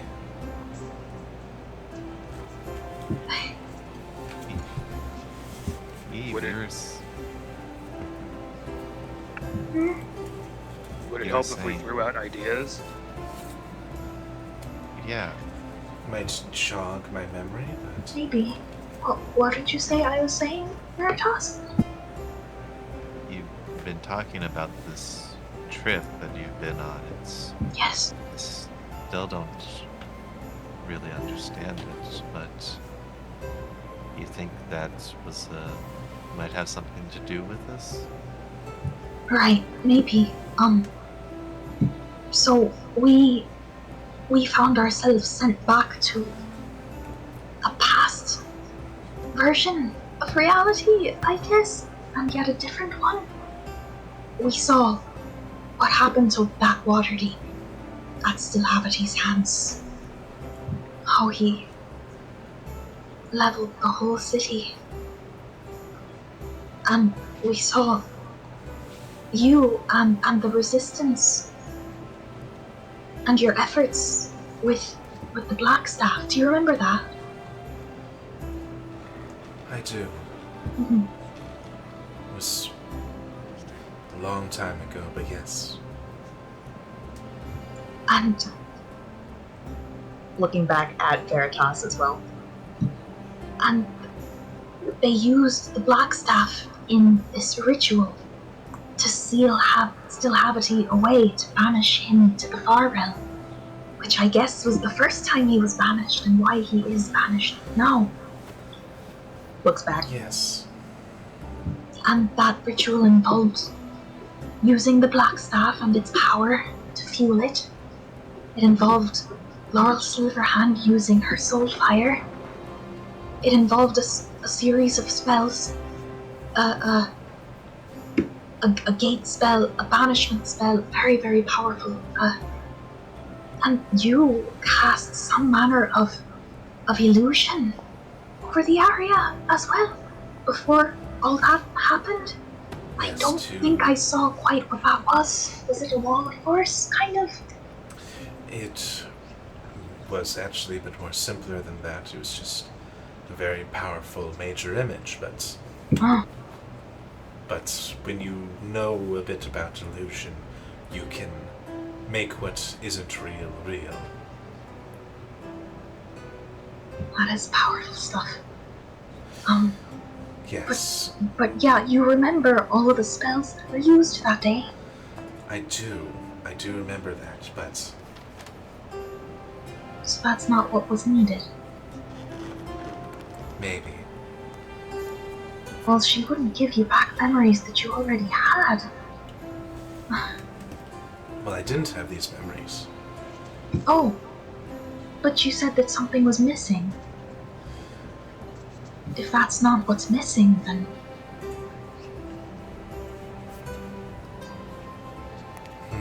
Well, we were also told that Glances around as if to make sure that nobody's there, even though the room is supposedly enchanted. that the method that you all used that day is not the method that we need to use now. That we need to take a different tactic. And rather than trying to seal him away somewhere where he'll find ways to creep out in some aspect or other, we were told to go directly to the source, to his prison in the far realm, and in the seat of his power, defeat him there, using the black staff as well, I think. How did you figure that out? Glances at Bosch. Do you think we're allowed to mention that? She didn't mention anything about that, did she? I mean, yeah, she was real specific about not changing the timeline, but But I like, think we're... there. Mhm.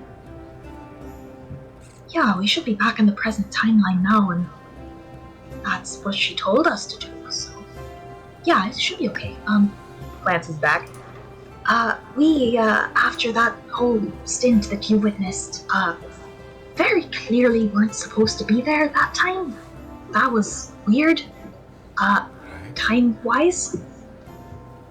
We had a brief conversation with someone who, her whole domain is dealing with that sort of thing. You probably know who I'm talking about, right? Yes. Yeah. That's who told us what we should do next.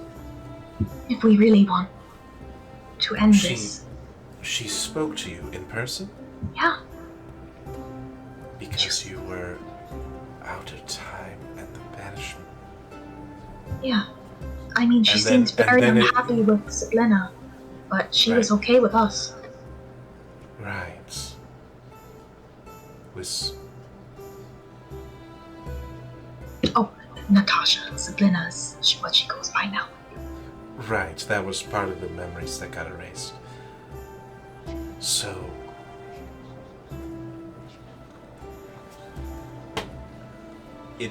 you see it dawn on her. Is that why she sent us back there so we could talk with Dunamis? That is what it was. The whole thing was to meet Dunamis. Holy shit.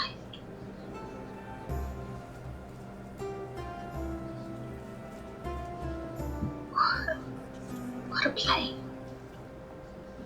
And not just to meet Dunamis, but to get an understanding on what is happening. And to possibly understand yourself more. Huh. I see. So it was a kind act after all, although I wish I'd gotten a little bit more warning about it. Natasha can be a bit odd in her ways. Dunamis Thank as God. well. Sorry, something just occurred to me. That if that whole point was to meet Dunamis, and like you say, for her to learn about herself, you also know that Blackstaff from there is part of you now, or I guess always was. I don't know what to do with that information, but feels like maybe that's important. Well, Especially if the Blackstaff is the key to keeping him locked up or letting him out. yes. Well, the black staff that was originally used to lock him is in a safe place. It's a different one, then. Yeah, that would make sense that it's a different one than the one that's currently in this city.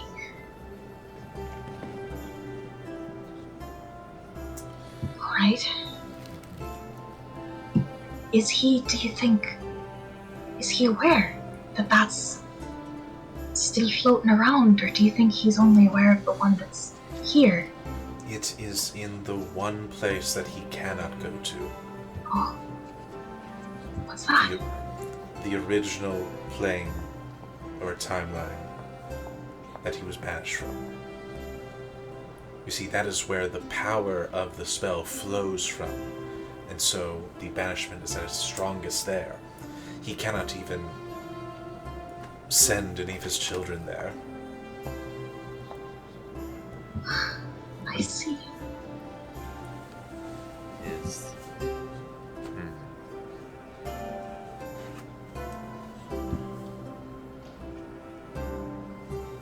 So then, if we are meant to use that to end him once and for all, it would be very bad to remove the Black Staff from Waterdeep, where it is actively being used for the city's defense. Are we meant to use that one instead? It would be bad for any of them. She said the Black Staff was what was needed? Max, that is what we were told, right? She said the Wrath of Mystra. Oh shit, you're right. Soulfire? Oh, shite. Actually, I might have misremembered that. I guess her actual words were the Wrath of Mystra, which I guess would be alluding to Soulfire. Soulfire. Yes, that's slightly easier, but not very ideal. Convincing any of the seven sisters to go to the far realm to battle a demigod is a tall order. Oh, also, And Elminster is fucked off to wherever he is.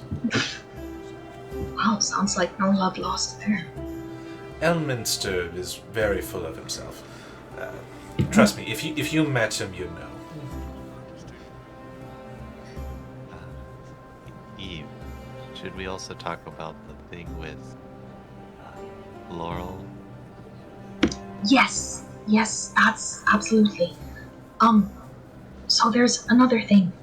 You were there, yes, when Cass and Nyx were assaulting Virgil and I. Yes.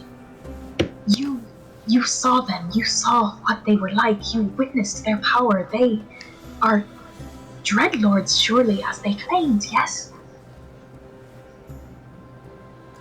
From what little I saw, one could think that. So, Cass, she had an extended conversation with Virgil and I before you showed up. Seems like the kind to like to play with their food, I guess. But she talked about where she came from. She seems to be from a different reality herself. Not the one that you were from, certainly, but she mentioned that in that reality she had consumed the soul of Laurel Silverhand. And when she learned that in this reality Laurel Silverhand was still alive, she seemed delighted and excited to go and do the same thing again. That would be a problem. Yeah. And no one seems to be willing to take this threat seriously. But we saw what she was capable of. She and her sister, I guess. Well, admittedly, it would be exceptionally difficult to get at Laurel. But she did it once before. She But said it if- to my face, and I don't think she was lying. There was too much glee in her expression as she said it. It's possible that the situation that she did it was favorable to her. Perhaps she is from a world much like ours, where there isn't a palace, there isn't a royal guard. There's just Laurel. Maybe, or maybe she found ways around those obstacles that we just aren't aware of. We don't know, one way or another. Isn't that cause for concern? It is. But you also need to understand that Laurel already has the best protection possible, aside from putting her in a demi-brain and locking her up. It's not easy to increase the security around the most secure person on the Sword Coast. I understand, but at the very least, from what I've observed in powerful people who are well protected, if someone of power and their security goes unchallenged for a long time, and their security is seen as being impenetrable, they tend to become lax, unconcerned, careless even, because they are so confident in their security measures. At the very least, some additional caution, some words of warning, so that that security is not caught off its guard. Who knows when the last time that they had to actually protect Laura Silverhand from an actual threat was? What if they're caught flat-footed because of that? Do you know what I mean? I do. Although, to be more honest, whilst, yes, the threat on Laurel's life is very real, I find myself being more concerned about the Blackstaff and Stillhavity. I feel Vajra is in more danger than she realizes. Yeah.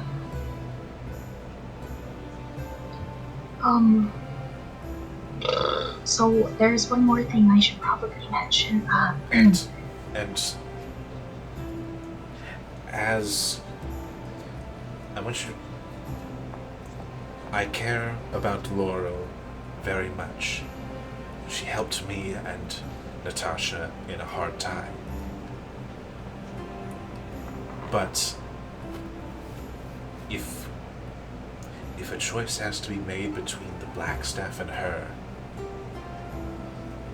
the Blackstaff must not fall in Stillhavity's hands. It would be the end of everything.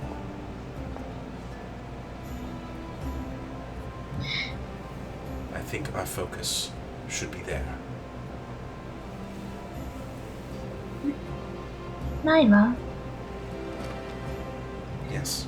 if Stillhavity got hold of the Blackstaff, what do you think he would do? Not the same plan as last time, I don't think. I don't think that either. No. He has already been doing things differently here. Being more secretive. Not trying to brute force places as he would normally do, just trying to flood with numbers, but instead planting in specific locations. Planting in specific location. I should probably mention that I was concerned when he originally was aiming for this place. We saw him bring inanimate objects to life with his blood spilled by a knife imbued with a dragon's soul. Right, I believe you had mentioned this to me and you had concerns over the statues. Yes, that as well.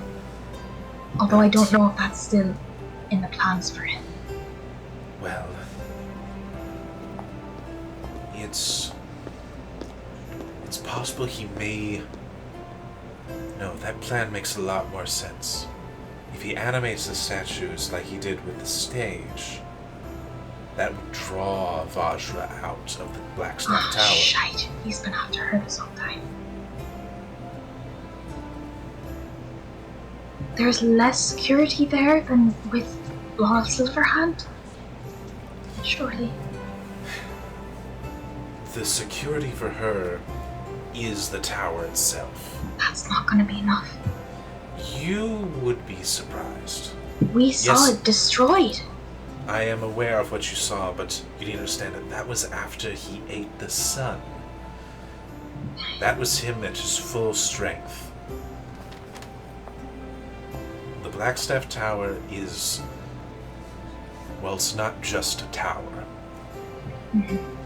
It is as much the Blackstaff as the Blackstaff. They are connected on a deep and intimate level. And as such, the Blackstaff Tower is the outer defenses for the Blackstaff itself. Then And as such, is enchanted very strongly. There's something else that I would just like to say. Yes. Still Havity is doing things differently. But what about the idea that he has some external forces that are also helping him? If the plan right now, as we see it, is just that, reanimating the statues, you think that still would not be enough to achieve his goals, right? It would likely just be a step to draw the Blackstaff out. After all, if the statues become animated, it is the duty of the Blackstaff to stop it, as they are the only ones that could. Let's say, hypothetically, that this force that is aligned with Still Havity deals with the Blackstaff Tower. You think that when the Blackstaff is away, that there'll be a separate attack on the tower? We can't keep thinking in these confined spaces now. If what he's trying to achieve is like this, I think he would have a more concrete plan than just that. That's what my intuition tells me. And you make an excellent point, Veritas. It's funny you should mention that. I think I forgot. We forgot. Gosh. Max, didn't Dunamis mention that she thought that Still Havity was working with an outside force? She did. Yeah, when we were speaking with the Lady of Time and Space herself, she mentioned that she had a hunch that someone was helping Still Havity. A third party, a powerful one, I think. Yeah. And we even got a couple of candidates. I don't even know if it's the same thing, but I mean, you had your whole thing with Vecna, Yeah, and I don't Didn't think mention it's yet. him, though.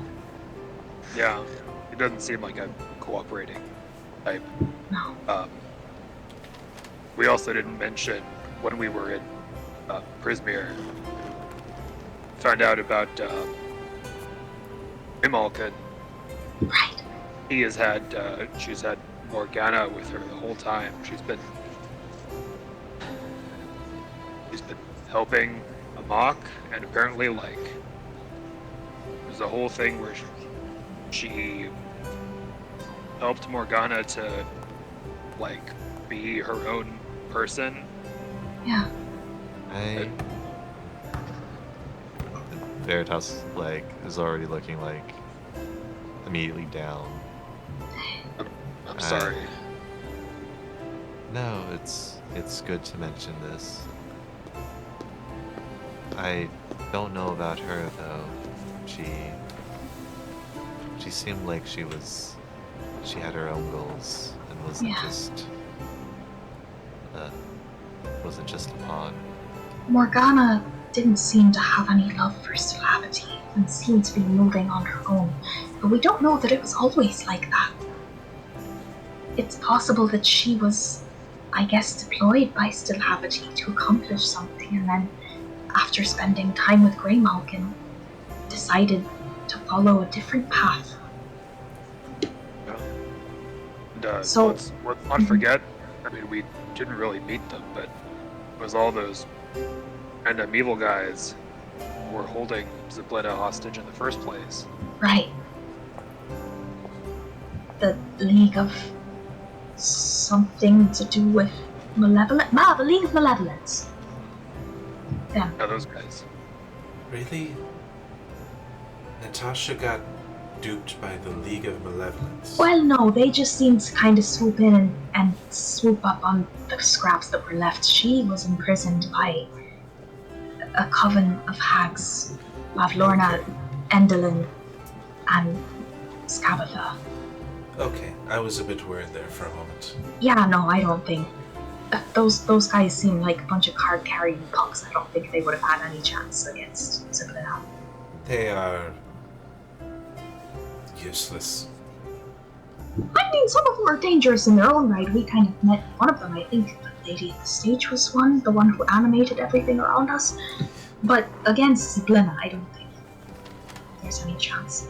I mean, I don't think you would have had any problem fighting all of their members all at once. To be perfectly honest, they are bumbling idiots. I mean, I would question that, but I guess we did take on all three of the hags at once and killed two of them. That is impressive to hear. They kind of just like showed up Guns. all at once, even though we killed them already. It was quite disturbing at the time. Hag covens are difficult to deal with, especially if they're all together. And also, to be fair, pretty sure at least a couple of times we could have been described as a bunch of bumbling idiots. We've managed to do all that we've done so far.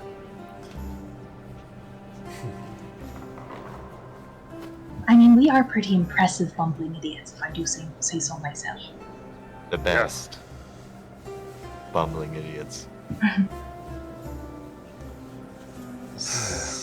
Say, Max, Yes. thinking it back in Veritas's past, in the blur that he had, any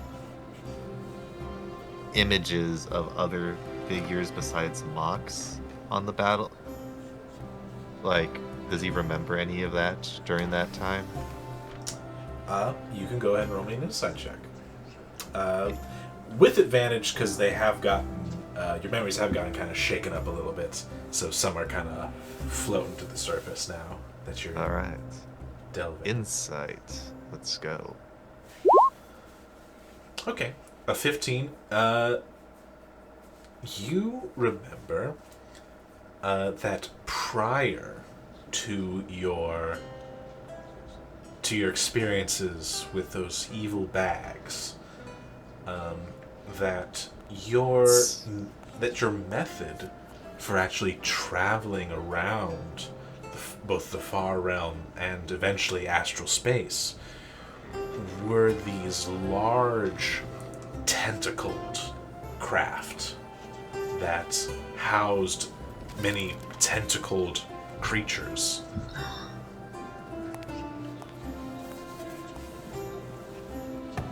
Thinking about it,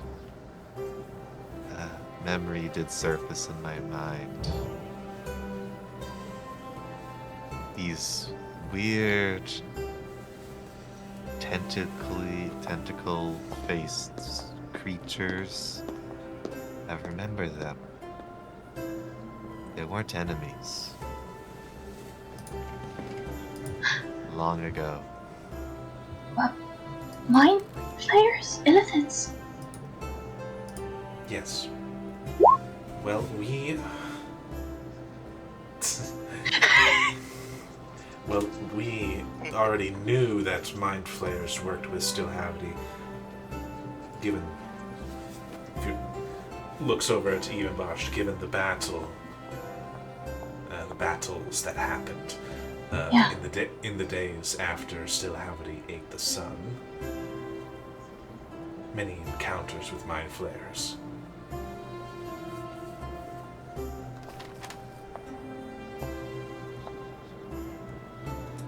That might have something to do with where he's getting help from, but that seems... I mean, illithids are not to be trifled with, surely, but... I don't know. Feels like there's something more to it. No, if Dunamis told you after the fight, obviously you already knew about the Mind Flayers. Right. So, and given that it was a god, this source must also be divine. Perhaps. Or perhaps some eldritch being from the far realm beyond the understanding of even the divine. I've heard legends, I guess, of beings like that. Elder evils. Hmm? Elder evils. Yeah. If Stillhavity is receiving the aid of an elder evil, that would not be good. It would make sense considering where his prison is. But what elder evil would even cooperate? The only reason why we've been safe from beings like that is because they don't work together. Honestly, that really is kind of how good has prevailed historically, is that miraculously all the things evil in the world hate each other just as much as the good guys.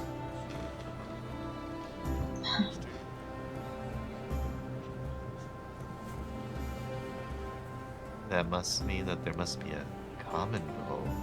Mm-hmm. Or Yeah, at that least makes something sense. that Stillhavity thinks that he is capable of offering this being. If it even is one. Right. He can be very persuasive. If they've made it this far, then we're already cooperating. Right. I mean, what does he even have that help something else like that? By the way, this entire time that this has been happening, Veritas has been kind of like signaling, or like not signaling, but like mimicking kind of like the plan, or like what Stillhavity's doing by like placing like little coins on the table.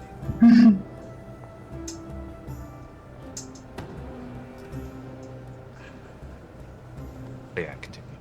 Eve watches this with like one eyebrow raised, like, wow, Veritas, you're getting a lot more tactical these days.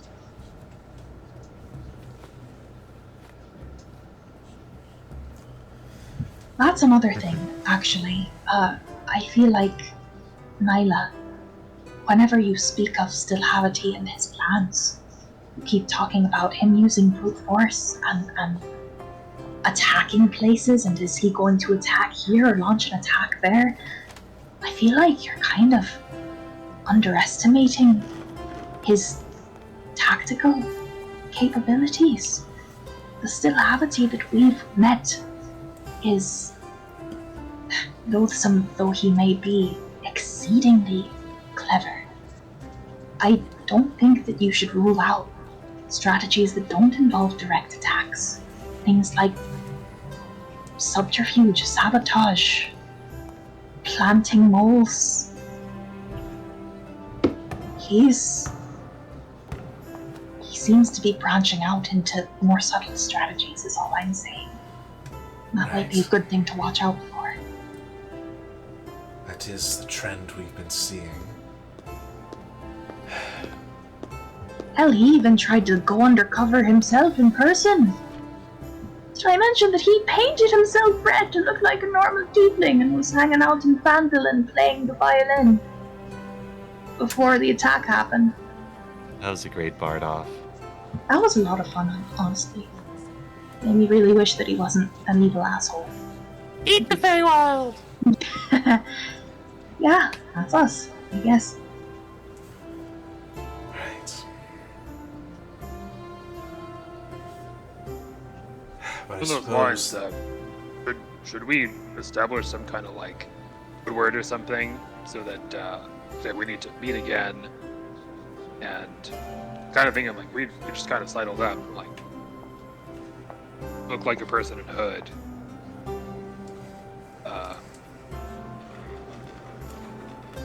Kind of could have been anybody. I'm pretty confident that you can tell who we are, but that might be an issue. If still having it is going to be tricky. I feel like he'll know who and where we are no matter what. He certainly seems to be able to visit whenever he damn well pleases.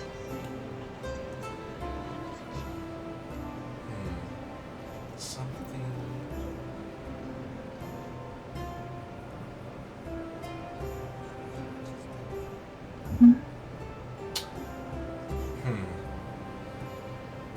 Well, I'm not really sure of anything that could really do.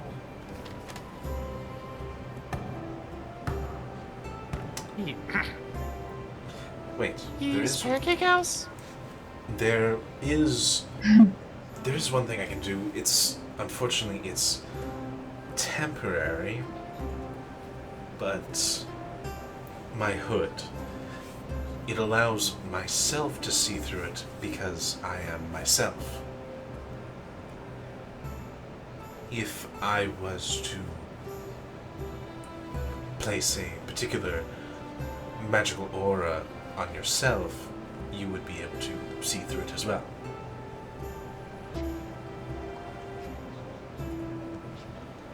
So then we could identify you more easily, is that what you mean?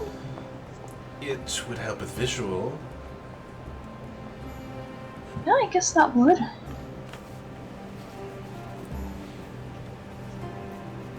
Sure. That would be helpful. Right. As for meeting places that are secure and private, I mean, if we can't always meet here, I have something for that as well, like you mentioned, Veritas.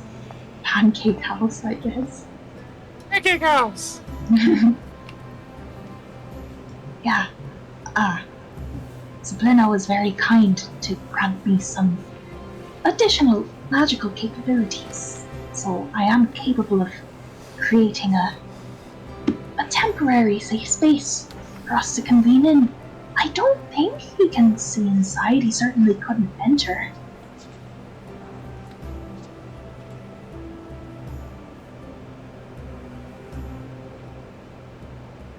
Could help, yes.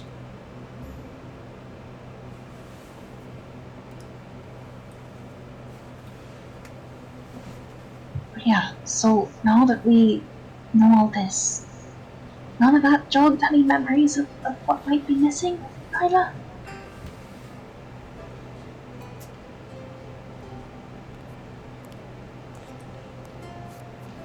Maybe it was nothing, and maybe I was looking for something that was never there.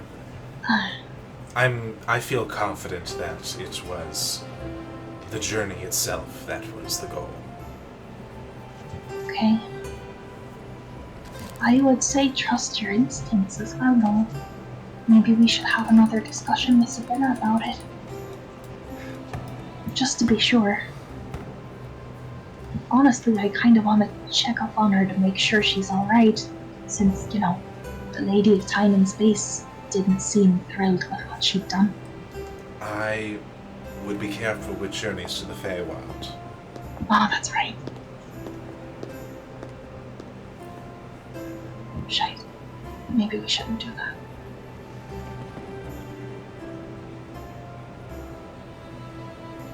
And I'm sure not using the Dream of the Blue Veil spell again to get back here because, if that's what's gonna happen every time. You could, if you want to use that, you could take something as simple as a pebble from the street. That's true. Just don't use it on me. Again, ever. Okay.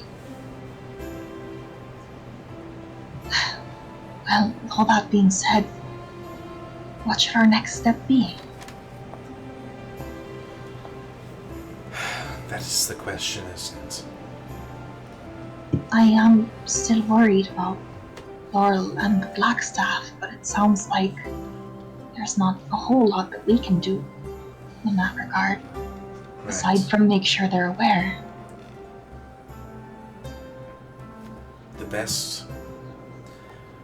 Honestly, the best advice I could give is to just be alert, be ready for when he makes his move. Right? And he will. He's after that staff, at the very least. Yes, because maybe he goes after Vajra, maybe he goes after the Blackstaff Tower when she's gone. Maybe it's both. But if he does plan on using the statues, our only hope for stopping that attack would be Vajra.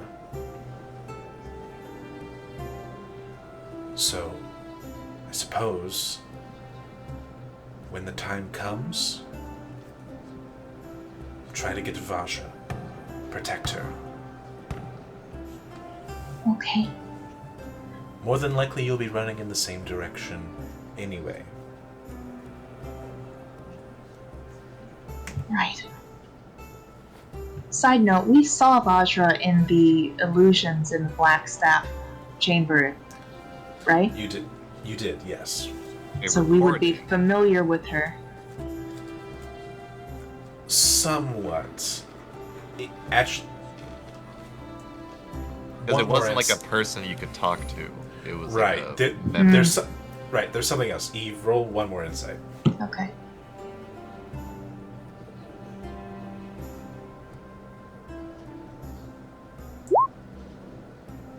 Yeah. I'll say that's enough. You kind of thinking back on that and seeing Vajra there, you actually remember another sort of property of the Blackstaff Tower is that it can redirect sendings to the receptionist. I don't want random people tying up the line. Alright, well, I don't think we're going to be able to contact her directly to warn her, unfortunately. We'll just have to keep our eyes out, I guess. Right. A thought kind of starts to enter Nyla's head. You, Eve, might be able to walk in there. Because I'm some sort of stitched up soul monstrosity combination of a bunch of different entities. Not a monstrosity, and you are mostly Amaranth. It just wasn't a clean breakaway.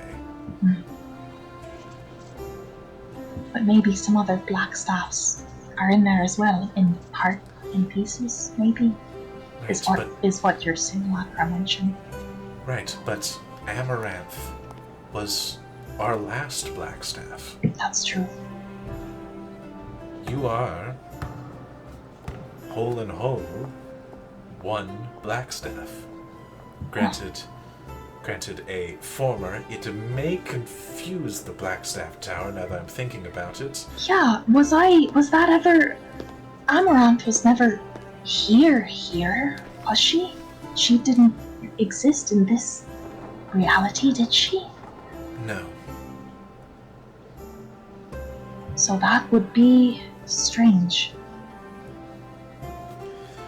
I wonder, would it recognize a Blackstaff that wasn't actually a Blackstaff here, but elsewhere? Yes, it would be a certainly interesting interaction. Yeah. There's And, only one way to find out. They don't have like a failsafe.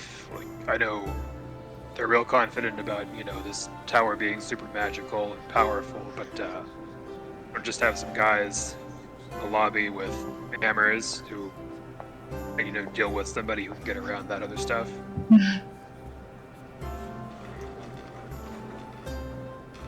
I'm sorry, what? Did you... Let me, Veritas, like, big smashy, tower go down? Smash I the think what tower. I mean is, are there any physical defenses in the Blackstaff Tower aside from just the magical ones, in case people need to bash heads to protect the place rather than just relying on spell work? Well, there are quite a number of apprentices, and there is a guard that does protect it. It's not anywhere close to what Laurel has, but it is still significant enough. And, I mean, Eve, you know that Waterdeep has some of the best guards. I mean, there's a guard post nearly every intersection, and the Griffin Brigade is able to respond to anything that gets too out of hand. Of course. I'm just saying, maybe if you don't just walk in there like you own the place. Yeah. Tower might let you in, but everybody else might have a problem. That's true. Maybe act like you half own the place. Genius. I would say approach the gate, talk to the guards.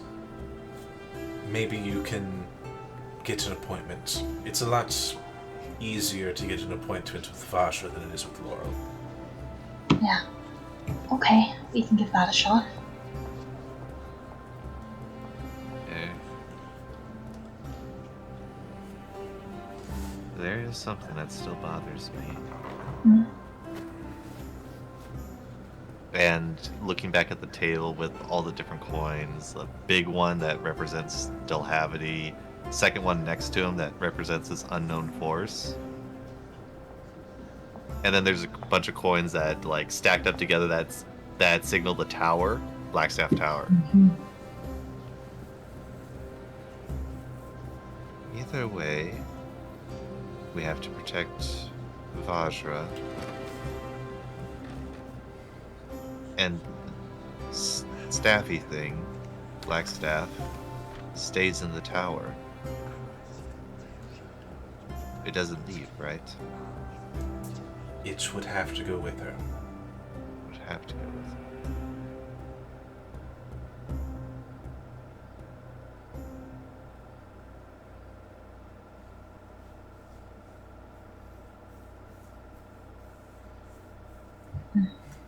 You're kind of like looking at it, and there's something about this that I can't put a finger on, but it bothers me a lot.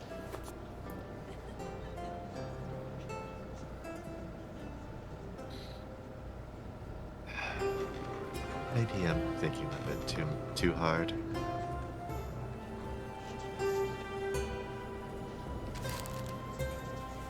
No, don't say that. I think it's good to think strategically in situations like this.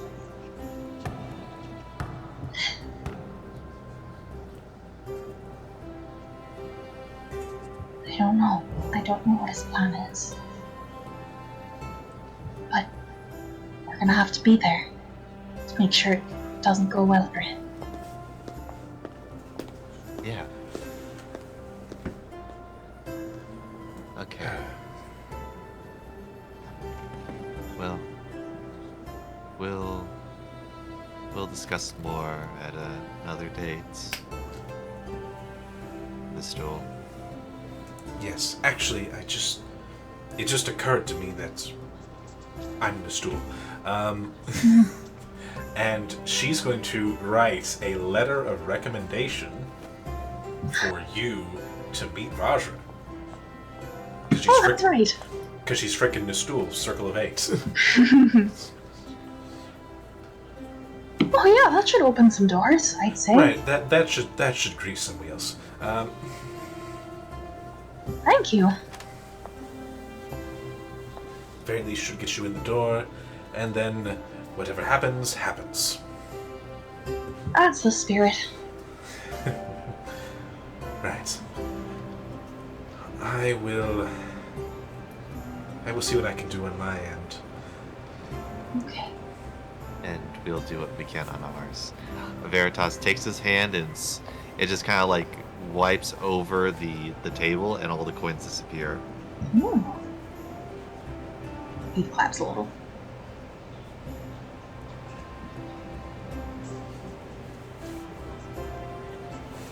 That way you get going. Yeah, probably a good idea.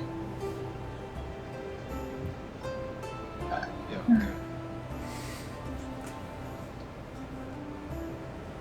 Okay. As you turn to leave, Nyla kind of says, Eve, if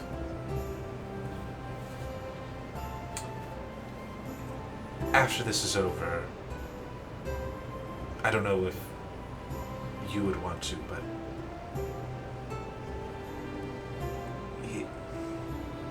I'd like to make up for lost time, if that's okay. He blinks and looks back at her in surprise.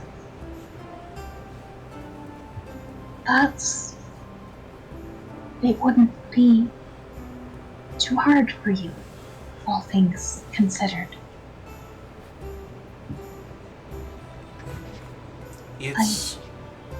The memories are old. I'm old. And you're not Amaranth. And I think I'm at a point where,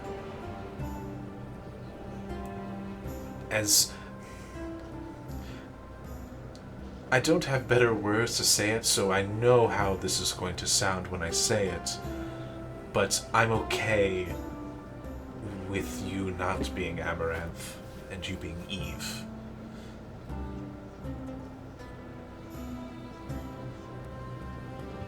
Oh. I see. That, at the time, realizing that I was never going to get Amaranth and Natasha would never mean what they did for me. At the time, that was too much. But I have many years of experience, and let's put a different light on those memories.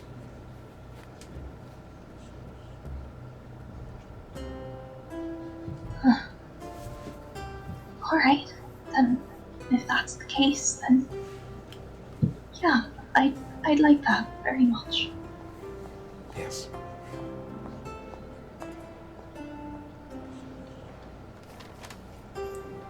Well, best of luck. Thanks. Stay safe. I know you're very powerful, but can't hurt to be on guard. Thank you. Yeah. She puts her hood up, but you can still see her. And all of you leave the yawning portal. I guess the question is, where do you go?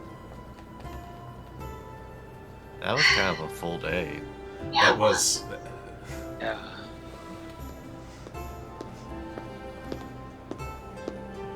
So, Right. would you head back to the safe house? Would you be wanting to stay in a different location? I think maybe we can stay at my family's home. I mean, we aren't actually going to be taking up any room there, so should be able to set up shop, I think. I can't foresee that having any problem with that. Right. But we should probably go pick up your plant. Oh, buddy! Yes, Buddy and the burning piece of coal. Right. Wonder how that's going. Oh boy. Don't see any problems with bringing a burning piece of coal into a bookstore.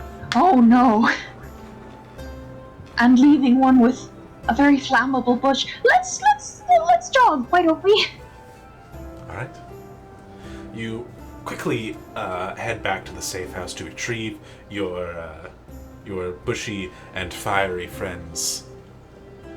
And you approach the door. I assume you try to open it. Uh-huh. Cool, it's locked. Oh, fuck.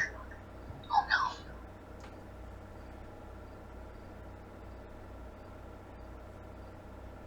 It's a locked door. What do you do? Fuck. There was a thing we were supposed to say.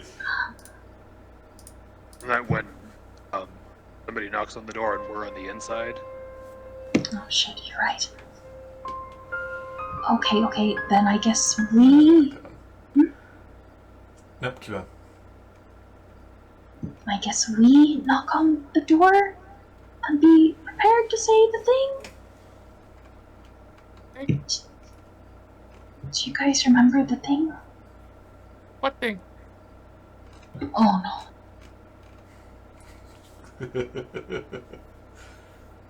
Hang on, I think I wrote it in my journal. Hang on. She opens her journal and starts looking through it.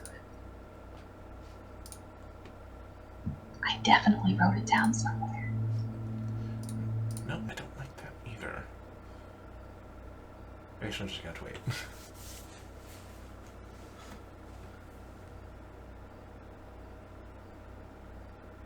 Shit, where did I write it down? You think if we could get in touch with Buddy, maybe he could open the door from the inside? Maybe?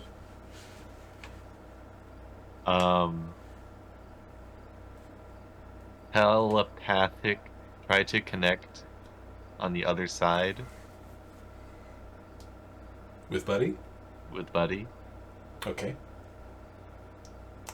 You feel yourself connect to some foliage.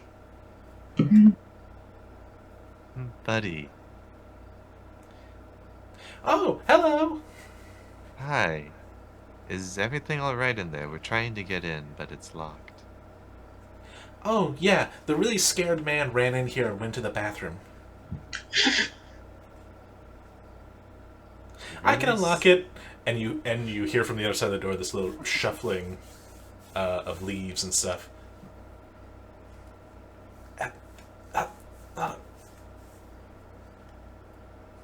You hear a slight snapping. Oh, Oh buddy.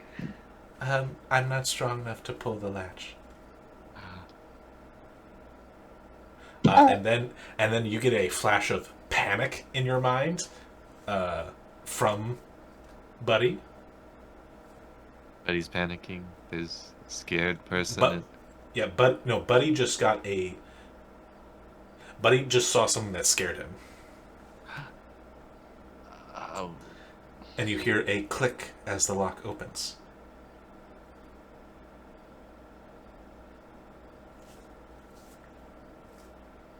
We're presumably standing right in front of the door. Uh-huh. Open it. Right, you open it, and you see a floating piece of coal that has unlocked the door. Holy shit! Wow! Good job! Coal? It burns in appreciation. Good effort for you too, buddy. Hi, glad you're okay. It's just, trying to stay away from fire. Ooh, yeah. Anyway, guys in there. Points over the bathroom. Scared man in bathroom. Uh-huh. He didn't say what he was scared of. No. Just threw everything that was in the bathroom out here and kind of gestures with a shrub hand at all of the, like, little furnishings and stuff. What little there was, because it's just a basic safe house, of just, like, little things that were thrown out into the room. Oh. That's weird. Did he seem like heavily armed or dangerous or something? No, he actually was covered in blood. Oh, gods. Okay, let's get in there. Maybe someone needs help. Right. We'll go to the bathroom Lucky. door. What's in the bathroom? You see, huddled in the bathroom is this trembling man. Immediately you clock on one of his arms that he's using to cover his head. You see a black tattoo of a winged snake. You would immediately clock that as Zentarum. Oh gods, you're not here to hurt me, are you? No. Don't You're panic. You're not one of the monsters. Monsters. Monsters. The damn furniture. Oh. Furniture. Were you attacked by furniture? Where? When? Roll a persuasion check. And we'll patch you right up. No worries. Just tell us where and when this happened.